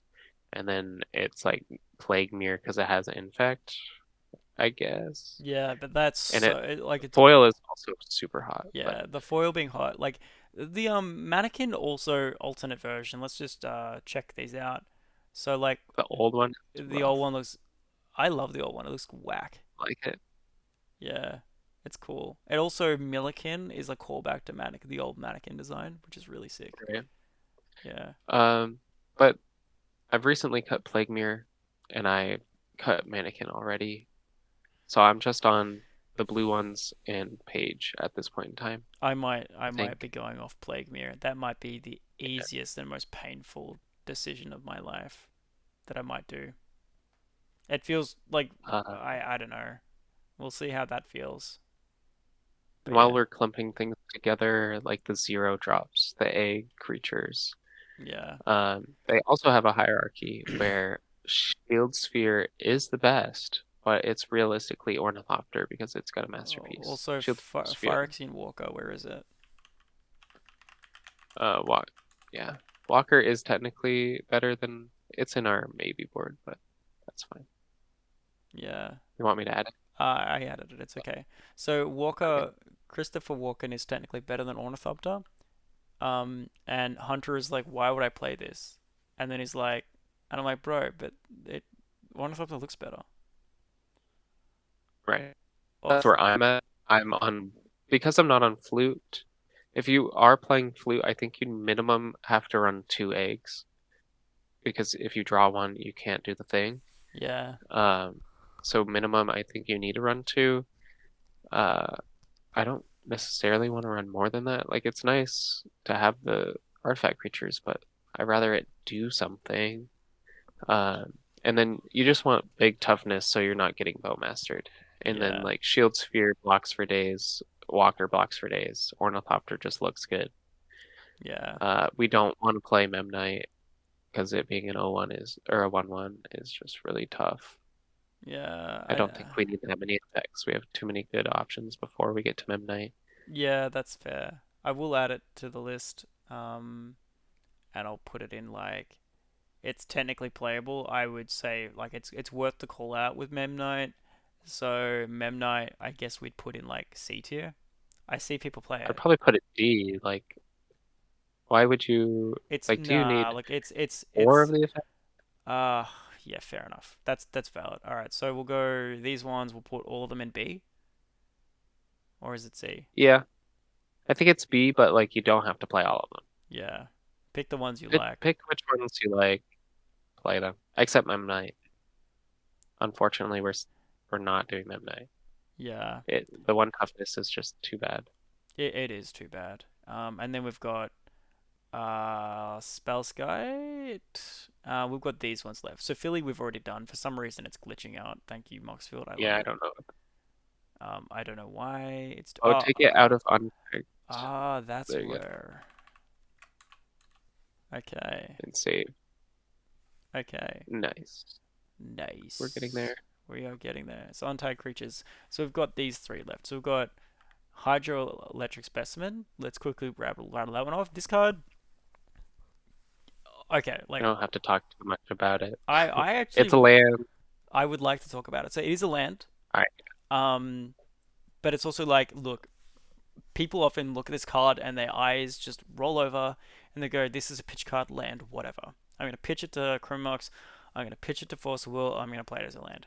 But if you read this card, it does things we really like. Like, actually, first of all, it's a flash creature. There are times when you just need a creature. Like, if you can't assemble an infinite wind because of some bullcrap reason, like a ranger captain, and you already have an Agathis on field, a flash creature like this, you put in a play, and then it can be the target for Agathis abilities. So you put, like, Ballista's ability on it, and then if you can assemble a pseudo infinite mana battery, like if you've got a mana vault or chromatic aura in play, you discard a card, and every card you discard is worth 5 mana. So you do the math on that. So if you can get this into play and then put Ballista's ability on it and then turn each of the cards in your deck into 5 mana, you can potentially ping the table down. So like this is a card, it's another yet another flash card that allows you to get around the ranger captain in that very niche scenario, which I have been in before. I still lost that game. The other thing is, look, it's just a creature. It has flash, which is cool. So if you need to sneak in a creature, let's say you've got an untapper already, you need to sneak in a creature and you're going via the mum line, this works. Because it's flash, haha, got him. It's an extra creature, which after you get encroaching Mycosynth, it's now a creature. It's now an artifact creature, so you can sack it and do the mum line. Another relevant aspect to this. Third thing is, read the card. Like, yo, that ability, like, it protects Arcum. It's like a It really, does. it's a really crappy, like uh, Spell Sky. octopus form spell guide, whatever. Like Yeah. it's just the card is actually just really good. Like it's like if you're gonna cut one of the three MDFCs, it better not be this one. It's Um, Seagate for it's sure. Seagate for sure. Hydroelectric is probably the best out of our MDFCs. Sink into Stupor also being castable and doing stuff I would is say that good. Sync is better because it's removal and interaction Yeah. in a deck that has very little of that. It's But just that yeah, this one is like also does stuff. Like it yeah. has text. It does stuff. It protects Arcum. Um, I think this is if like the someone underrated MDFC that we run. The most niche thing I can think of, and this is more just a story that I want to tell, is that I have a friend that plays Paco, and he plays Seize the Day, which says untap target creature, take a extra combat, and you can hydroelectric Seize the Day so that he doesn't untap Paco. He untaps hydroelectric. And then you get an extra So turn. like you don't get the extra combat, but he doesn't get to untap, Mm, you know? Because when Paco's swinging at you for like 30, you're dying. you rather it be tapped. Yeah, you rather it be tapped. There's just like a lot of like little things that you might not think of where it's like, oh, this says like target creature and I could redirect it. Yeah, it's like it's really strong. It's a misdirection for us, which is really really cool. So definitely play it. It's probably B, Maybe meat and I potatoes. don't know. Play it. It's not gonna win us the game, and I feel like B is sort of like in the winning us the game category. I feel like this is Yeah. more C. It's doing a lot One less. hundred Yeah. percent, it's doing a lot for us. It's interaction, but it's not pushing the needle. It is definitely meat and potatoes, but I think it's high C or low B. You say that's fair? Yeah, that's fair. Yeah, I think it's a staple. It's not big and flashy. It's like 100%. we gotta know its use cases, but Yeah, but just like it's just there. if you take one thing away from our discussion at Hydro, read the effing card. Please just read the card. Don't eye glaze over and just see it as another MDFC. This card is really good. Like actually just unironically just playing it. It's three. That's like 3 mana is not impossible. Sometimes you're down bad and Hydro is exactly what you need. It's another protection piece to just jam. Just please just read the card. That's all I'm saying. It's really good. Metamorph. Where do we sit on that? Metamorph is letting the meme live on with winning with your opponent's Magda and your Clock of Omens and doing the loop, the Magda loop. It's the only card that can do it because it doesn't get rid of the dwarf subtext. That's not the relevant part of this card. It's just a meme. But I am very big on Metamorph. It turning the creature into an artifact is just so relevant. There have been times I've had my Arcum, amphibian downpoured, and you're like, you just got to clone your Arcum, and now it's an artifact Arcum, so you're like skipping a step sometimes in like your deadline, or you're cloning someone's like value piece, but like it's also an artifact, so it's Arkham food. Like this card does so much for us. The 3 mana is usually not too much to ask for. It is ritual with the chromatic orrery It if is, you need yeah. it to be. It's like it's anything you want it to Admittedly, it be. feels Plus, bad. It feels a little bad doing that because you're only bumping up two, but sometimes two is literally all you need. Like yeah, yeah, sometimes you just need one. yeah, it's it's You know, it's a second damping sphere. It's a second spell guide. It's a second whatever you want, baby. yeah. It's a It's your second. opponent's stuff too. It's a second possession engine. Your opponent plays like a turn one ring, and you're like, you know what? I too would like a one ring, Your opponent and there drakes it you, is. and then you're like, well, I will Time to no, clone. I will drake you. I'd probably clone my Arkham as an artifact Arkham, but Yeah, that's true. That's probably better. unless they're a Kinnan and No, you no, don't want no. them to get the art Oh, because if you Drake your Arkham, you don't get it with haste, right, and the haste rules are it, weird about that. It's under your control. it has to be your untap. Yeah, so that's a weird quirk of that. Yeah, so don't just think that you can get your Arkham back with a Drake and then immediately win. It's yeah, things are It's weird. also a blue card It's a blue for card. force. It is a blue card for force. It's very good like that. So Great, where are we putting it? I man, it does. I can't put it. It's I don't think I can put it higher than B. I do. I'll settle with B. I think the card is gas, but Card is gas, but yeah, it's it's sometimes very dependent on, yeah. as every clone is, it's dependent on everything else. I It think can't that be yeah. itself. So we've got there's a mech card. What's it called again? Imposter mech. Imposter. I think we should probably talk about Imposter mech. It's just one we missed. I definitely still see it around. So like let's gonna give that a chat. Yeah, it's decent. Yeah, this one Um, doesn't copy things you control. right. But I it's value it more as a tutorable clone than I do an like a creature on our creature tier list because I don't find myself crewing my mech. It's usually like copying a bowmaster, killing a bowmaster, or it's a seedborn muse or like something gross like that. I'm not finding that I'm like, oh, I really need this creature and I need to crew this mech. It's like I need this value piece. yeah. Uh, so it's less relevant as a creature, I feel like, but it definitely can be one if you need it to be. It's just that only cloning your opponent's stuff is really tough, and we have Machine God Effigy now, which is just like a better clone in Yeah. every way except the casting, hard casting. Yeah. Like even Uh, MGE, like if you get draked, you can MGE and get your Arkham back as well. yeah, and then just blast. Yeah. I feel like this Also, goes. no Sorry, yeah, devoted druid. devoted druid. But MGE, If your opponent don't know, MG does it but better, yeah, which is why I cut mech. But yeah. I remember. I think I was if the your one. opponent, I think I rolled into town like at the end of last year, and I was like, why are we on Imposter Mech and not MGE? MGE just wins with the dad line, but better. And then I was like, cut this MGE Imposter Mech crap out of here, guys. Let's go on MGE. And then that was like my contribution. My probably my first major contribution was like arguing for MGE over Imposter Mech. I was like, yo, this dad line is sick. It doesn't require any mana if you use Hmm. MGE, and it's the same as the mum line because everyone was very hung up on, oh, but you need an untapper. I'm like, bro, you need an untapper for the mum line too. They're the same. Like, Yeah, I think people were like, for some reason, they were hung up on it. Hunter was like digging you his heels in, and I managed to convince everyone that that MGE is just better than Imposter Mech. So yeah, yeah. It's definitely playable, and definitely cuttable. I haven't played it in a while and I haven't missed it.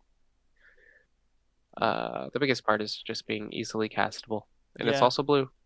it Gotta is. mention, It's only one in a it's a blue. storm card. Yeah, I think Yeah, we chuck it in C, right? I think so. Yeah, it's really Not a nice. necessity, Yeah, but we love you, Hunter, and if you want to go back in Imposter Mech, we 100% respect you for that choice. All right, so spells turning guide. down to the last one. Well, we still have a few more, but yeah, like it's the last one of them, the things that are playable. So Yeah, spells guide. Where do we sit on that? I want to put it in S because I think this card is so good. It's our Uh, best protection piece. I, I It's I it agree. can sometimes I love it. it can sometimes stop our opponent's wins if they're doing like freed from the real Or their Magda. or they're Magda or they're doing like pod lines sometimes or like it does so much, but like more importantly it's protecting our Arcum. It's our one of our only ways to stop Boseiju and Otawara and the Channel lands. It also Uh can kill Kinnan. You want to know how it kills Kinnan?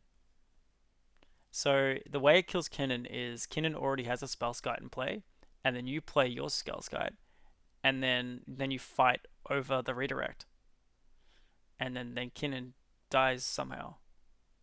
yeah. It's great. It's the it's one of the best creatures I love to see on my board and hate to see on my opponent's board. So Yeah, like it getting cloned is really rough. yeah. So That's why I play flute. So then I go get my own spell guide. So yeah. yeah. Uh I think A I could is see it probably. being an I think A is more fair. It A. doesn't. Mhm. It's probably one of the highest up. It doesn't win the game cards, but just helps you not lose. Yeah. Yeah. It's a good protection piece. I really like it. Yeah, I think A I'm is fine with fair A with it. too. It's really strong, but it's not. It does not win on its own, and it's one of the only cards in A tier that can't win on its own. So I think we've got to be just a little bit fair to it and just say that Mhm. winning on its own is probably part of the threshold for S tier Yeah, and most of that's A fair. tier, but it's just really strong as utility goes. Incredibly strong. So now we have the untagged lands. These are amazing. So these are the man lands. Best. I think that some are like, remember this is a ranking of these lands as maybe I think we have to still say, look, as creatures. Like some of these are probably better than others. So like Yeah, yeah, so like definitely. we can either rank them as creatures or just as pieces in general. I think we'll just kind of rank them. I don't know. Like, how do you want to do this? Because as creatures, like I think Urza Saga is probably the worst of the lot, but it can get a creature. So Right. Considering it's a creature tier list, I guess we'll just have to keep that in mind. But we should, I don't know, I think we just talk about them and we'll yeah, figure it out. We're definitely going to group up Mishra's Factory, Blink, and Ink are all relatively the same card, like three of the same effect. I think you should be on all three of them. I think an uncounterable artifact creature that's just like sneaky in the back line, just like waiting for its time. I will say They're that just, Mishra's is arguably the best of them all. it is a 2/2. Yeah, it That is a is fair. 2/2, and that's like really like there have been times where I was like, I should have not tapped my Mishras to animate it, and I would have won this game. Because what you do is you use other mana to crew the Mishra's factory. Again, I used to play Magda, so I often just use language like that. And then if they OBM, then you respond by giving it a +1/+1. And then it becomes a 3/3, which is also really huge. It's just a 2/2 by default, and then you put Like you just tap it and then it becomes 3/3, which is really hard to get over OBM. And then Ink Blink Moth, it has that +1/+1 effect. So if you put 1 mana into it and then you have another 1 mana, you can pump it up. So yeah, Mishra's is probably the best of the three, followed by Blink Right, Moth, and then Ink Moth is the last one because it just does like the animate on its own. But right. they're all It does the thing. the angles. I'm gonna probably say we put these all in the same tier, definitely. But just bear in mind that there is a ranking between them. The infect does not matter at all. So yeah, Ink Moth, Not, yeah, it's not nothing, but it's not enough. it's almost never enough. Yeah, I got someone to 6 poison the other day. That was really close. that's pretty good. And sometimes Agathas can Mostly make with it Murex bigger. mites, though. Yeah. Where were you saying? I think this kind of goes right along with the shield, like the free stuff, like probably B tier. Yeah, Really love, I I'd think love to see them. They're like you need amazing. to play them. I love to see them. They're not like super crazy, but they're I, good. I would I hate disagree because the tempo, losing them, but being able to tempo by just getting a creature by doing literally nothing but just playing a land, that's incredibly strong.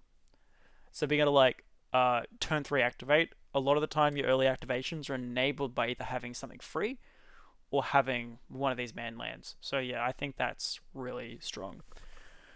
Anyway, do you want to add anything more to our discussion about those three man lands?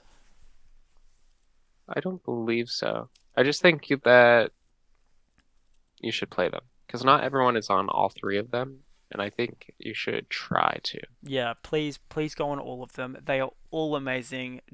I trust me. Your Academy ruins, your Buried Ruins, your Mycosynth Gardens.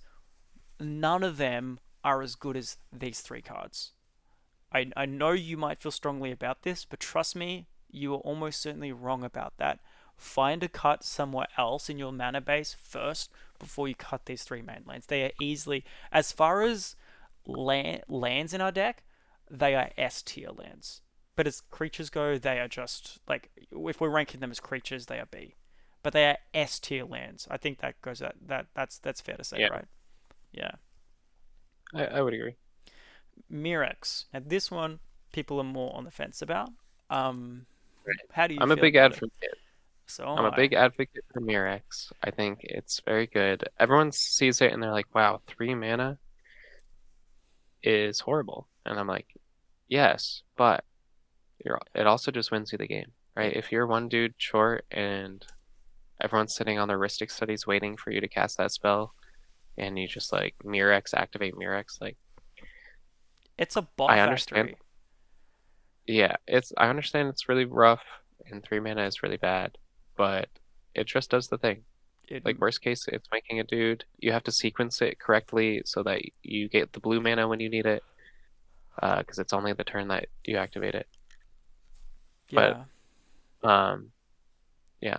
What are your thoughts? So I like it. for me, it does two things that we really need in our deck. It makes blue mana, which is huge. Yes, the sequencing is awkward, but the fact that it makes blue mana means you can confidently cut an island for that. Even though I hesitantly say that, you can. It's awkward. You're not always going to have that blue, but I think it's the fact that it makes blue just completely pushes it over the edge for us. I think that is huge. Massive, because we struggle sometimes to make blue, and we often only need one blue to start the engine going. So the second thing is it's a bot factory. There have been quite a few games where I'm like, oh, I have to get flute here because if I don't, I'm out of food. But then I remember, oh wait, I've got a Mirex. I'm not out of Mhm. food. Next turn, I'll just churn out another food, and that means I can confidently go get something like a stacks piece to try and lock down the board, and then try and push incrementally the value. So like Yeah, there's things like that where I'm like, okay, I can afford to get Godfrey statue here because I'm not just going to be sitting there with nothing going on for a while because I've got right. You can Mirex. Yeah, create dudes. yeah, and you're not I sacrificing have it. toxic. Sorry, yeah, they have toxic one. The other thing is like compared to the man lands, the other ones, you are going down a land. You're True. not going You're down a lane losing with a man. Mirex. You're losing mana. That is a real cost. And at some point, you're going to have to get an Ori if you're in a long grindy game to kind of make up for that. Whereas Mirax is saying, no, buddy, get whatever you want. I got your back. We'll be Yeah. okay. And It's that, really tough to like yeah, crew your Mishra's factory. It eats the swords, and now you're down a land yeah, and an activation, and you're like, oh, that's super in a rough. tough spot already. So definitely consider playing Mirrex. I think it's a good card. I think it's very easily playable. Uh, Oftentimes you only need blue like one or two times, so like it makes blue when you need it to, and it just makes dudes. I think this one's good. It's probably in the same tier as the other lands. It's just like it's a mix. Yeah, it's a completely it's on a different scale. I think I agree it's in B, but I think it does something different and unique. The fact that it makes blue is really strong. I'm a huge advocate for this card. I think we okay with B. Yeah, Yeah, I think B it's feels good. well, Um, yeah. As a creature, it's definitely a C. oh As yeah. a land, it's good. It's like a B. Oh, and hang on, wait. Did we put the other? Oh yeah, we put it plus all the free stuff. I feel like it. Yeah. Yeah, and I think the mix of both means that it functions a bit like a dork, like all the lands do. So it's sort of like you can kind of view it like a dork in one sense. It's not really, but it does two things. Its flexibility is really why it gets into B category. It doesn't win you the game, but it easily. I feel so good whenever Mirixen play. Like it just feels great because it's like I don't have that anxiety anymore of running out of gas. The last one of these manlands we could talk about, it's barely a manland, is it, Nick? But like, Yeah, just for 2 turns, yeah, barely 2 turns. and even then, like, how often are you doing it? Like, almost never. Like, Well, it's got two cases, right? So when it has the second counter, you can pay into it to make a construct, which is like the that's when you're really down bad. But I think more importantly, it's tutoring an artifact creature. yeah, Like it's finding your combat courier, it's finding an ornithopter if you really need it. Like that part is probably a little more relevant. or a I'm soul not ring. finding myself, yeah, or soaring. Yeah. I'm not finding myself making a construct with it as often, but it is there, And maybe there's times where we should, honestly, because right? sometimes we're just sitting there with nothing going on. I'm like, oh, I should probably Saga here because I've got the extra mana. But you do need 3 mana. That's where this is awkward. So it's like on a normal game, usually Saga is on 1, and then you get Arcum out by 3, which is why it's really strong because it consistently with one Right. mana get Arcum out on 3 with with a Soul Ring. But the problem with that Yeah. sequencing is um, on 2 you need 3 mana total because you need it, which is taking you down once. You can't just tap it for mana and put that in there because it costs 2. So it's very rare that we actually have the extra mana on 2 to activate this. That's why this becomes Right. awkward in terms of a sequencing. But there is a world sometimes where if you can already get to Arkham on 3, there's a world where this is your second land, and then by 4 you can then use your spare mana to make it into food. So like Mm. there are Or sequencing where it does work, and you can activate it to get the man on turn 4, which is when you would be presumably activating, which is kind of slow, but yeah. Sometimes I think, yeah. Saga is good just because it enables you I'm to guarantee to get Arkham out and activate by 4. I'm hoping like obviously the better case scenarios you have a gemstone or a lotus petal or something, and you're playing this as your first land per turn to like push out a mana dork or a mana rock to get turn 2 Arkham, and then by turn 3, this is just turning into whatever you need it to be. Do you Yeah. need another creature or two? Great, you get combat courier. Or Do you need Voltaic this Key, to be an untap effect so you win the game? It's a key. Like, or is it Lava Spur Boots because you need haste? or One, you need yeah, haste, right? So it does. It's as a card, it's like an S tier card, but as a creature, it's like mid. It's all yeah. right. I think yeah. So like, do we want to put this in like? Yeah, because that's like at the same time, I guess we could say these ones are free. Maybe Mirex does go down to C then, if we're kind of looking at it more like a creature, because this is just a Yeah, free if it's a creature. Yeah, creature, Yeah, I We think probably put Murex and Saga like B-ish. Or yeah, C, I mean. I'd say C for Mirex just because it's sort of like it's as a creature it does make blue, but it's yeah, I don't know. It's still like people still don't play it, so maybe C is where it is. I love it Mhm. though. Like I this is high C or low B. I think Saga as a creature, maybe it just goes down to C or B. But it's I don't know, man. It's really this is hard. This distinction's hard. Yeah, Yeah, we'll just throw it into B, I think. I think that as a Arcum card, it's like S tier, but as a creature, it's just awkward. yeah. Maybe I'll put this back. I don't know. I'm flip You could flopping put it in. here. Yeah, it's fine. Yeah, because the bot factory it's just really it's just a really strong card. I love Murex. I don't know. I think everyone should be playing Murex, and it's like it's not even a question. But some people don't, and I just don't know why. And that's okay, That's you know? okay. But Um, you need to run Saga in the other ones. yeah, this is like That's the must difference. play. Yeah. Uh, now we have the stupid bullcrap. Um, We might have to make a cut here because I am unfortunately out of time. yeah, that's fair enough. But and Is there's a lot to unpack here. yeah, there's a lot of really cool ones like Chrome Dome, K9, Nardole. I think Nardole is perhaps one we probably should have talked about but didn't. Soulless Mm. Jailer, Shimamia. Like these are we're just doing a few honorable mentions while we're here to round this out if that's Right. okay. So The Pestermite effects, like Deceiver X Art Pestermite is like instant speed corridor monitor. I tested those out for a little while because using the mom line, mm, it's just Arkham one dude, and you can flash this in as like a cheeky corridor monitor yeah. that turns into an artifact later. Like those card, like in theory, it was gas because I love corridor monitor, but it just never really came up. Yeah. Um, yeah, It's the same it's in the same vein as like a Vizier, but it's sort of more flashy, but it's the issue it costs 3, which is kind of hard.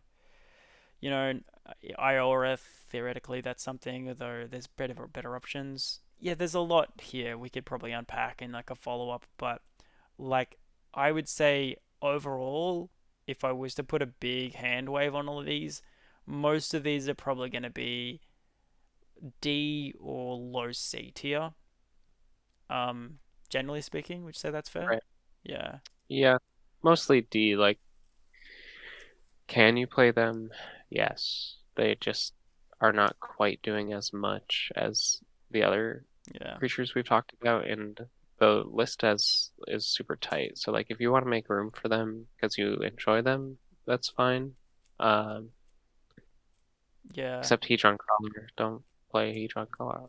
Don't play that. yeah. Nardole probably I would say is the only one of these that I think maybe belongs in C, and maybe K9. Those two I definitely see people loving a lot. It is a BOGO creature, Nardal. Yeah, so Bogo like that, but it's the only one that's blue, which is good and bad. So yeah, and Soulless Jailer, that's and Phyrexian Revoker, they just go into stacks. They're like a whole different thing Right. entirely, which is yeah, And they're being a creature stacks piece is difficult because if your soulless jailer becomes load bearing, that takes you off of a food from Arkham. So like maybe the revoker is stopping someone's like win line, and you're like, I could win if I could activate on this revoker, but I just lose if I do yeah, that. and also Like, like Hope is the similar sort of weird thing. yeah, it just puts you in those tough spots where it's like, I don't want to use an artifact creature as like utility that I can't eat with Arkham. Yeah, I don't want to be in those feel bad moments, but and then you've got like Copper Gnomes, which is just silly. Yeah, Chrome Drome should also be here as well as an outlet, but yeah. Anyway, that's I guess that's we can probably wrap here. That's there's a lot here, and also Lesson Mastercore, really cool card by the way, really cool like mhm. damage Yeah, target. But being able to pitch a card is probably the worst part about this. But it is like yeah, it's an undying ballista if it sticks, which is yeah. really freaking And cool. Emery got a little bit more playable when Sewer Valence Scammer came out because there's Mm. fun. She's at the top right. Um, Yeah, your other right. There you go. yeah, She just like can get back. a bunch of useful utility, but I did play Emery for a little while when I first picked the deck back up, and sometimes felt good, sometimes felt bad. Just Yeah. doesn't do enough all the time. Yeah. And obviously there's Drakes too. So there's a lot here, and I think the Drake is probably another one where it's like these are probably C tier. They're good in what they do. But Meta yeah, dependent, maybe. yeah, and even Mockingbird, arguably good at what it does. But yeah, but yeah, that's I guess that's the kind of all we've got time for today. I don't want to hold you up too much longer, Nick. Again, I just want to say thank you so much for coming out. Are you happy to do this again sometime? I had a lot of Yeah, fun here. absolutely. Yeah, Yeah, I had a lot of fun. I love talking about Arkham. yeah, I definitely love Uh, talking about Arkham with you, man. It's been great. Check out his primer, please do. I consider it to be one of the best ones. This is the list I started with, and then I tuned it a little bit on my own. It's a great list, and it's a great tool to learn the deck, as well as the videos I've been putting out. They're both really complementary to one another. So, yeah.